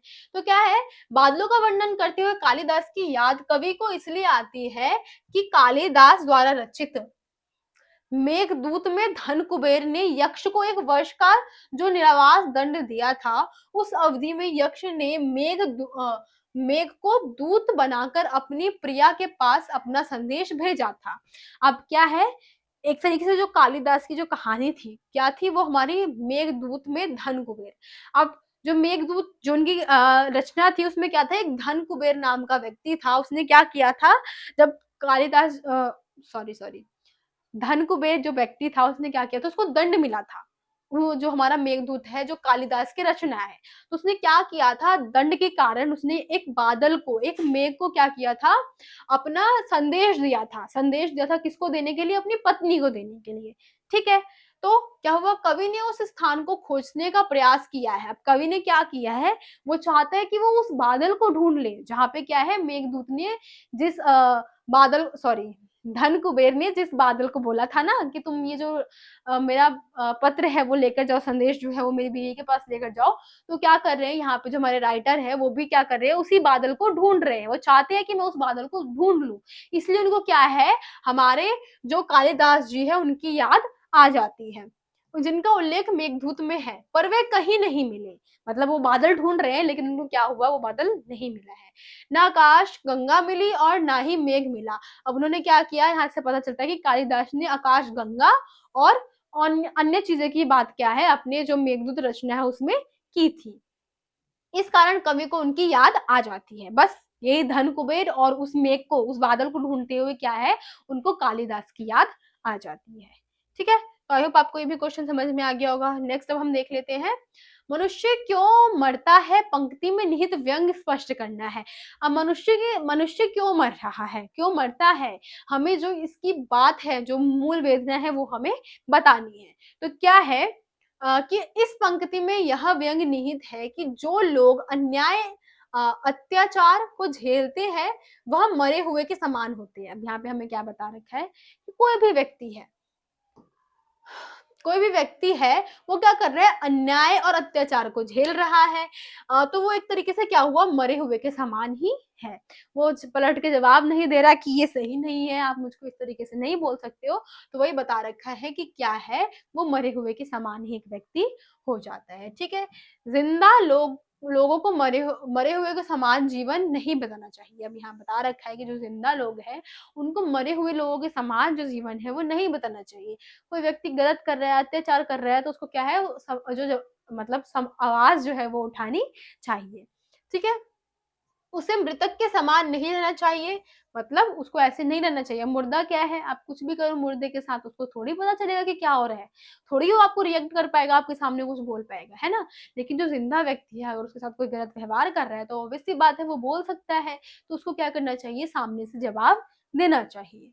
ठीक है, निरंकुश व्यवस्था के विरुद्ध उसे अपनी आवाज उठानी चाहिए, व्यवस्था को जनतांत्रिक बनाने के लिए हस्तक्षेप करना चाहिए। ये हमारी हस्तक्षेप कविता जो है वहाँ से लिया गया है, ठीक है? तो बता रखा है कि जो कोई भी व्यक्ति है उसको इस प्रकार से नहीं रहना चाहिए कि मतलब लोग क्या है मन-मर्ज़ी आए वो करे उसके साथ और करके चला जाए और वो व्यक्ति कुछ ना कर पाए। तो एक तरीके से क्या है वो मुर्दे के समान ही हो गया है, क्योंकि मुर्दा ही होता है कि अगर हम उसके साथ कुछ भी कर ले तो वो हमें सामने से जवाब नहीं दे सकता, ठीक है? कोई रिएक्शन नहीं दे सकता है। तो बता रखा है कि व्यक्तियों को वैसे नहीं रहना चाहिए, ठीक है? अब हम आपका जो नेक्स्ट क्वेश्चन है उसको हम देख लेते हैं कि मुर्दा के हस्तक्षेप करने से क्या तात्पर्य है। अब यहाँ बता रखा है जो मुर्दा है वो किस तरीके से हस्तक्षेप कर रहा है, हमारे पोएम में दे रखा है, तो क्या तात्पर्य है उसका वो हमें बताना है। तो क्या है, मुर्दा के हस्तक्षेप करने से तात्पर्य है उस व्यक्ति से जो समाज के सबसे कमजोर तबके से आता है, जो सुविधाहीन है, सभी साधनों व संसाधनों से दूर है। अब यहाँ मुर्दा किसकी बात की गई है, मुर्दा मरे हुए लोगों की बात नहीं की गई है, बल्कि उसकी जो कि सबसे कमजोर तबके का व्यक्ति है उसकी बात की गई है यहाँ पे, ठीक है? वो क्या कर रहा है, वो सभी सुविधाओं से विहीन है, उसको कोई भी सुविधा नहीं मिली हुई है, वो सभी साधन से संसाधन से दूर है, जो भी मतलब उपयोगिता की चीजें उसको मिलनी चाहिए थी उसको नहीं मिल रही है। वह शासन व्यवस्था में हस्तक्षेप अर्थात प्रश्न पूछ सकता है, मतलब उसके अंदर इतनी हिम्मत होनी चाहिए कि उसको कोई चीज नहीं मिल रही है तो सरकार से जाके बोले, जो भी जिस तरीके से वो आवाज उठा सकता है उसको उठाए और कहे कि ये चीज मुझको क्यों प्राप्त नहीं हो रही है, ठीक है? सत्ता द्वारा किए गए अनुचित कार्यों पर सवाल उठा सकता है, अन्य मनुष्य जो सक्षम है वह हस्तक्षेप क्यों नहीं कर सकते हैं। जनतंत्र लोकतंत्र के लिए हस्तक्षेप करना बहुत ही आवश्यक होता है, ठीक है? बता रखा है यहाँ पे कि हर व्यक्ति हस्तक्षेप कर सकता है अगर उसके साथ कोई गलत व्यवहार किया जा रहा है तो, क्योंकि क्या है, जनतंत्र और लोकतंत्र के लिए हस्तक्षेप करना जरूरी है। जब तक आप आवाज नहीं उठाओगे लोग क्या करेंगे, अपनी मनमानी करते रहेंगे। लेकिन अब चाहते हो कि समाज के सभी समूह के जो वर्ग है वो एक साथ चले, सबको लेके चले, तो उसके लिए हस्तक्षेप करना पड़ेगा। मतलब हस्तक्षेप क्या है कि आप अपने मत को रखो, आप बताओ कि अगर कोई काम गलत हो रहा है तो आप बीच में जाओ, आप बोलो कि नहीं ये काम गलत हो रहा है, वो हमें यहाँ पे मेनली बताना था, ठीक है? तो आई होप आपको ये भी क्वेश्चन समझ में आ गया होगा। अब जो नेक्स्ट क्वेश्चन है आपका उसको हम देख लेते हैं कि माँ की आंख पड़ाव से पहले ही तीर्थ यात्रा के बस के दो पंजरों के पहिए हैं, कैसे? अब हमें बताना है कि जो लेखक ने हमें बताया है माँ की आंखों के बारे में वो किस प्रकार से इस तथ्य से मतलब मेल खाती है। तो क्या है, कवि सुदामा पांडे धूमिल ने माँ की आंखों को तीर्थ यात्रा की बस के दो पहिए कहा है। अब उन्होंने माँ की आंखों को तीर्थ यात्रा की दो पहिए के बराबर कहा है। पड़ाव शब्द का प्रयोग क्या है, हमने यहाँ पे प्रतीक ले रखा है, किसका? मृत्यु का प्रतीक ले रखा है। दो पंजर पहिए का प्रतीक हमने यहाँ पे ले रखा है, किसका? ज्योति विहीन, मतलब आंखों में रोशनी नहीं है। अपेक्षित गंतव्य तक न पहुंच पाने की यातना पंजर पहिए से व्यक्त होती है, मतलब उनकी आंखों की रोशनी अब बिल्कुल जा चुकी है, ठीक है? तो हमें वो यहाँ पे बताना था। अब नेक्स्ट में क्या पूछा गया है कि पिता की आंखें लोह साए की ठंडी सलाखें हैं, उससे क्या मतलब है? मतलब पिता की आंखें जो है वो अब लोह की ठंडी सलाखों जैसी हो गई है, वो हमें बता रखा है। तो यहाँ पे लेखक ने हमें क्या बताया है, मेनली जो हमारा बता रखा है कि किस तरीके से जो कवि के पिताजी है वो अपने मतलब यंग जब वो यंग थे उस टाइम तक क्या थी, उनकी आवाज बहुत तेज थी, आंखों की रोशनी तेज थी, लेकिन धीरे धीरे क्या हुआ, जब उनकी एज थोड़ी कम मतलब बढ़ती गई तो उनकी मतलब आंखों की रोशनी चली गई। जिस तरीके से पहले वो समाज में मतलब होता था ना एक होता है चुस्ती फुर्ती होती है, जिस तरीके से वो रहते थे अब उनका वैसा व्यक्तित्व नहीं रह गया है। तो लेखक ने ये बात बोली है अपने पिता के लिए, ठीक है? नेक्स्ट क्वेश्चन में क्या पूछा गया है कि लेखक ने अपने 5 मित्रों के शब्द चित्रण प्रस्तुत किए, उनसे उनके अलग-अलग व्यक्तित्व की झलक मिलती है, फिर भी वे घनिष्ठ मित्र थे। छोटा सा लाइन दे रखा है, ये आप देख लेना, इसमें हमें मेनली क्या बताया गया है कि जो लेखक है उनके मित्र थे, 5 अलग-अलग मित्र थे, वो पाँचों की अलग-अलग जो हम क्वालिटी है वो बोल सकते हैं। 5 अलग-अलग फील्ड में वो लोग जाना चाहते थे, लेकिन उसके बाद भी उनकी मित्रता अच्छी थी। क्यों? क्योंकि कहीं न कहीं उन सब में ही एक कला की भावना निहित थी। कला से वो जुड़े हुए थे और उनकी जो मित्रता थी, वो स्वार्थ पर आधारित नहीं थी, ठीक है? इसीलिए वह घनिष्ठ मित्र थे, ठीक है? यही हमें इसमें बताया गया है। नेक्स्ट क्वेश्चन क्या है, आप इस बात को कैसे कह सकते हैं कि लेखक को अपने दादा से विशेष लगाव था? इसमें भी बता देती हूँ, आप इसका स्क्रीनशॉट ले लीजिए। मैं आपको ऐसे ही बताती हूँ कि क्या बता रखा है इसमें हमें मेनली, कि लेखक को अपने दादा से विशेष लगाव था। ये हमें कैसे पता चलता है, क्योंकि आपने देखा चैप्टर पढ़ा होगा तो इसमें क्या था कि दादाजी की मृत्यु के बाद लेखक क्या करता था, अपने आप को ना उसी कमरे में बंद रखता था जिसमें उसके दादाजी रहते थे। साथ ही क्या था, वह उसी खाट पे सोता था जिसपे उसके दादाजी सोया करते थे, और वही भूरी चादर ओढ़ के सोता था जो कि उनके दादाजी ओढ़कर सोते थे। और साथ ही में वो इस प्रकार से सोता था कि मानो उनके दादाजी ने उनको पकड़ के रखा हो, मतलब उनको अपने पास उन्होंने सुला रखा हो। ठीक है, तो इसी से हमें पता चलता है कि जो लेखक है उनका उनके दादाजी के साथ कितना विशेष लगाव जो है वो था। ठीक है, नेक्स्ट क्वेश्चन हम देख लेते हैं कि लेखक जन्मजात कलाकार है, इस आत्मकथा में सबसे पहले कहाँ उद्घाटित हुआ। अब लेखक जो है जन्मजात कलाकार है वो हमें सबसे पहले कहाँ पता चला, तो इनके बड़ोदरा के बोर्डिंग स्कूल में हमें पता चला था। उस समय क्या थी, उनकी ड्राइंग की क्लास चल रही थी, जो कि उनके शिक्षक कौन थे, मास्टर मोहम्मद अतहर ये थे। इन्होंने ब्लैक बोर्ड पे क्या किया था, एक चिड़िया बनाई थी और बच्चों को क्या बोला था कि तुम उस चिड़िया की नकल करो। ठीक है, और जब हमारे लेखक की बात आई तो मकबूल फिदा हुसैन जी हमारे हैं, उन्होंने क्या किया था, चिड़िया बिल्कुल वैसे ही बनाई थी जैसे उनके टीचर ने बनाया था। इससे हमने ये भी कहा था कि जो चिड़िया है मानो हूबहू वहां से ब्लैक बोर्ड से उठकर उनके कॉपी में जो स्लेट में है वहां पे उठकर आ गई है। ठीक है, तो वहीं से हमें पता चलता है कि जो लेखक है वो हमेशा से ही जो जन्मजात कलाकार है वो थे, कला का गुण जो है उनके अंदर हमेशा से ही था। ठीक है, अब नेक्स्ट क्वेश्चन हम देख लेते हैं। क्या है, उस समय वह सोच भी नहीं सकता था, किंतु मनुष्य को दुख पहुंचाने के अलावा भी साहित्य का कोई उद्देश्य हो सकता है। लेखक ने ऐसा क्यों कहा, आपके विचार से साहित्य के कौन कौन से उद्देश्य हो सकते हैं। अब ये हमारा नेक्स्ट चैप्टर से आ चुका है जो कि आवारा मसीहा है हमारा। तो वहां बताया गया है कि लेखक को ने ऐसा लगता था शुरुआत में कि जो साहित्य है वो लोगों को दुख पहुंचाने के लिए ही है, लेकिन धीरे धीरे क्या हुआ, उसको पता चला कि जो साहित्य है वो लोगों को दुख पहुंचाने के अलावा भी बहुत से कार्य करता है। ठीक है, तो वो कौन से कार्य वो हमें बताने हैं, और साथ ही में हम कैसा सोचते हैं साहित्य के बारे में वो भी हमें बताना है। तो हम देख लेते हैं क्या है कि शरद चंद्र के बचपन में उन्हें साहित्य दुखदायी लगता था। शुरुआत समय में क्या था, उनको साहित्य जो है वो दुखदायी लगता था। विद्यालय में उन्हें सीता वनवास, चारू पाठ, सद्भाव सद्गुण तथा प्रकांड, व्याकरण जैसे साहित्यिक रचनाएं पढ़नी पड़ती थी। अब बच्चे थे उस समय उनको पढ़ने में इंटरेस्ट नहीं था, लेकिन जब वो ये सब चीजें पढ़ते थे तो उससे क्या करता था कि साहित्य ना उनको बहुत खराब लगता था। ठीक है, शरद चंद्र को यह अच्छे नहीं लगते थे। पंडित जी द्वारा रोज परीक्षा लिए जाने पर उन्हें मार भी खानी पड़ती थी। अब जब इन सब चीजों का टेस्ट होता था तो जो शरद चंद्र जी है वो पढ़ के नहीं जाते थे, उससे क्या होता था, उनको मार भी खानी पड़ती थी। अतः अपने बचपन में साहित्य उनके लिए दुखदायी ही रहा है। ठीक है, और लेखक ने ऐसा कहा कि उनको जो साहित्य है वो उनको बहुत ज्यादा दुखदायी लगता था इन सब कारणों की वजह से। ठीक है, अब यहाँ बता रखा है कि हम किस प्रकार से साहित्य के बारे में सोचते हैं। तो क्या है, साहित्य मनुष्य के मनोरंजन का बहुत उत्तम साधन है। इसको पढ़ने से समय अच्छा व्यतीत होता है। यदि मनुष्य अच्छा साहित्य पढ़ता है तो मनुष्य का ज्ञान बढ़ता है, उसकी सोच को नई दिशा मिलती है। मतलब साहित्य पढ़ने से हमें बहुत सारे अच्छे गुण जो है हमारे अंदर आते हैं। हमारी हिंदी की वोकैबुलरी जो है वो अच्छी हो जाती है, हमें बहुत सारी चीजें जानने को मिलती है, जो साहित्यकार होते हैं उनके बारे में जानने को मिलता है। बहुत सारे फील्ड, अलग अलग फील्ड के बारे में उन्होंने बता रखा होता है, हमें उसके बारे में पता चलता है ना। तो ये सारी जो अच्छी बातें हैं हमें साहित्य से प्राप्त होती है। ठीक है, अब नेक्स्ट क्वेश्चन क्या है कि पाठ के आधार पर बताइए कि उस समय के और वर्तमान समय के पढ़ने पढ़ाने के तरीके किस तरीके से अलग हैं, वो हमें बताना है। ठीक है, तो क्या है, पहले के समय और आज के समय में पढ़ाई के तरीके में बहुत अंतर है। क्या क्या है, पहले बच्चों की प्रतिभा और रुचि पर ध्यान नहीं दिया जाता था।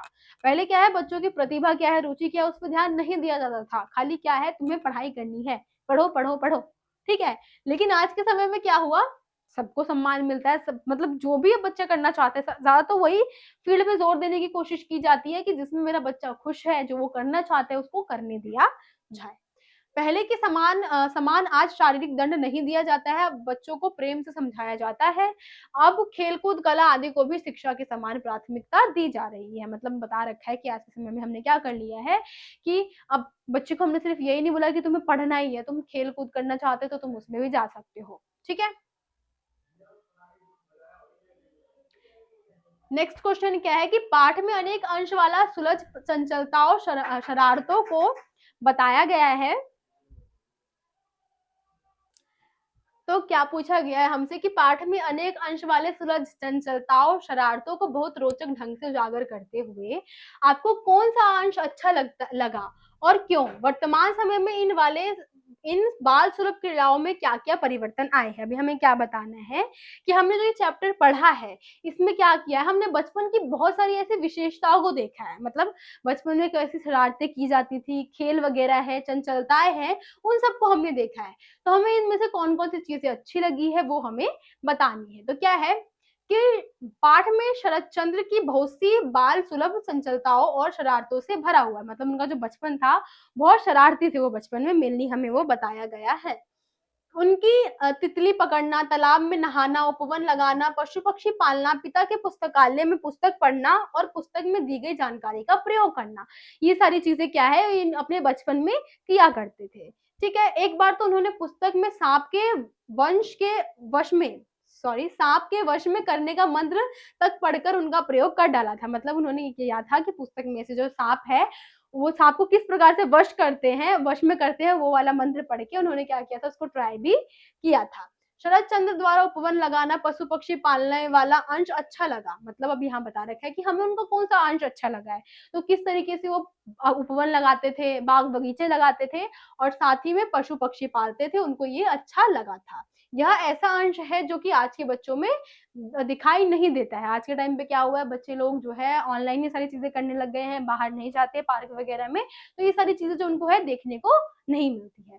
शरद चंद्र जैसे कार्य करके हम प्रकृति के समीप आते हैं। अगर हम ऐसे कार्य करें जो कि शरद चंद्र किया करते थे तो क्या होगा, उससे हम प्रकृति के समीप जाने लग जाएंगे। एक तरीके से क्या है, हमें इन सब में ही आनंद आने लग जाएगा। ठीक है, तो आई होप आपको सारे क्वेश्चन समझ में आ गए होंगे। यही आपके सारे मोस्ट इंपॉर्टेंट क्वेश्चन आंसर थे। मिलते हैं आपसे अगली वीडियो में, जब तक के लिए थैंक यू।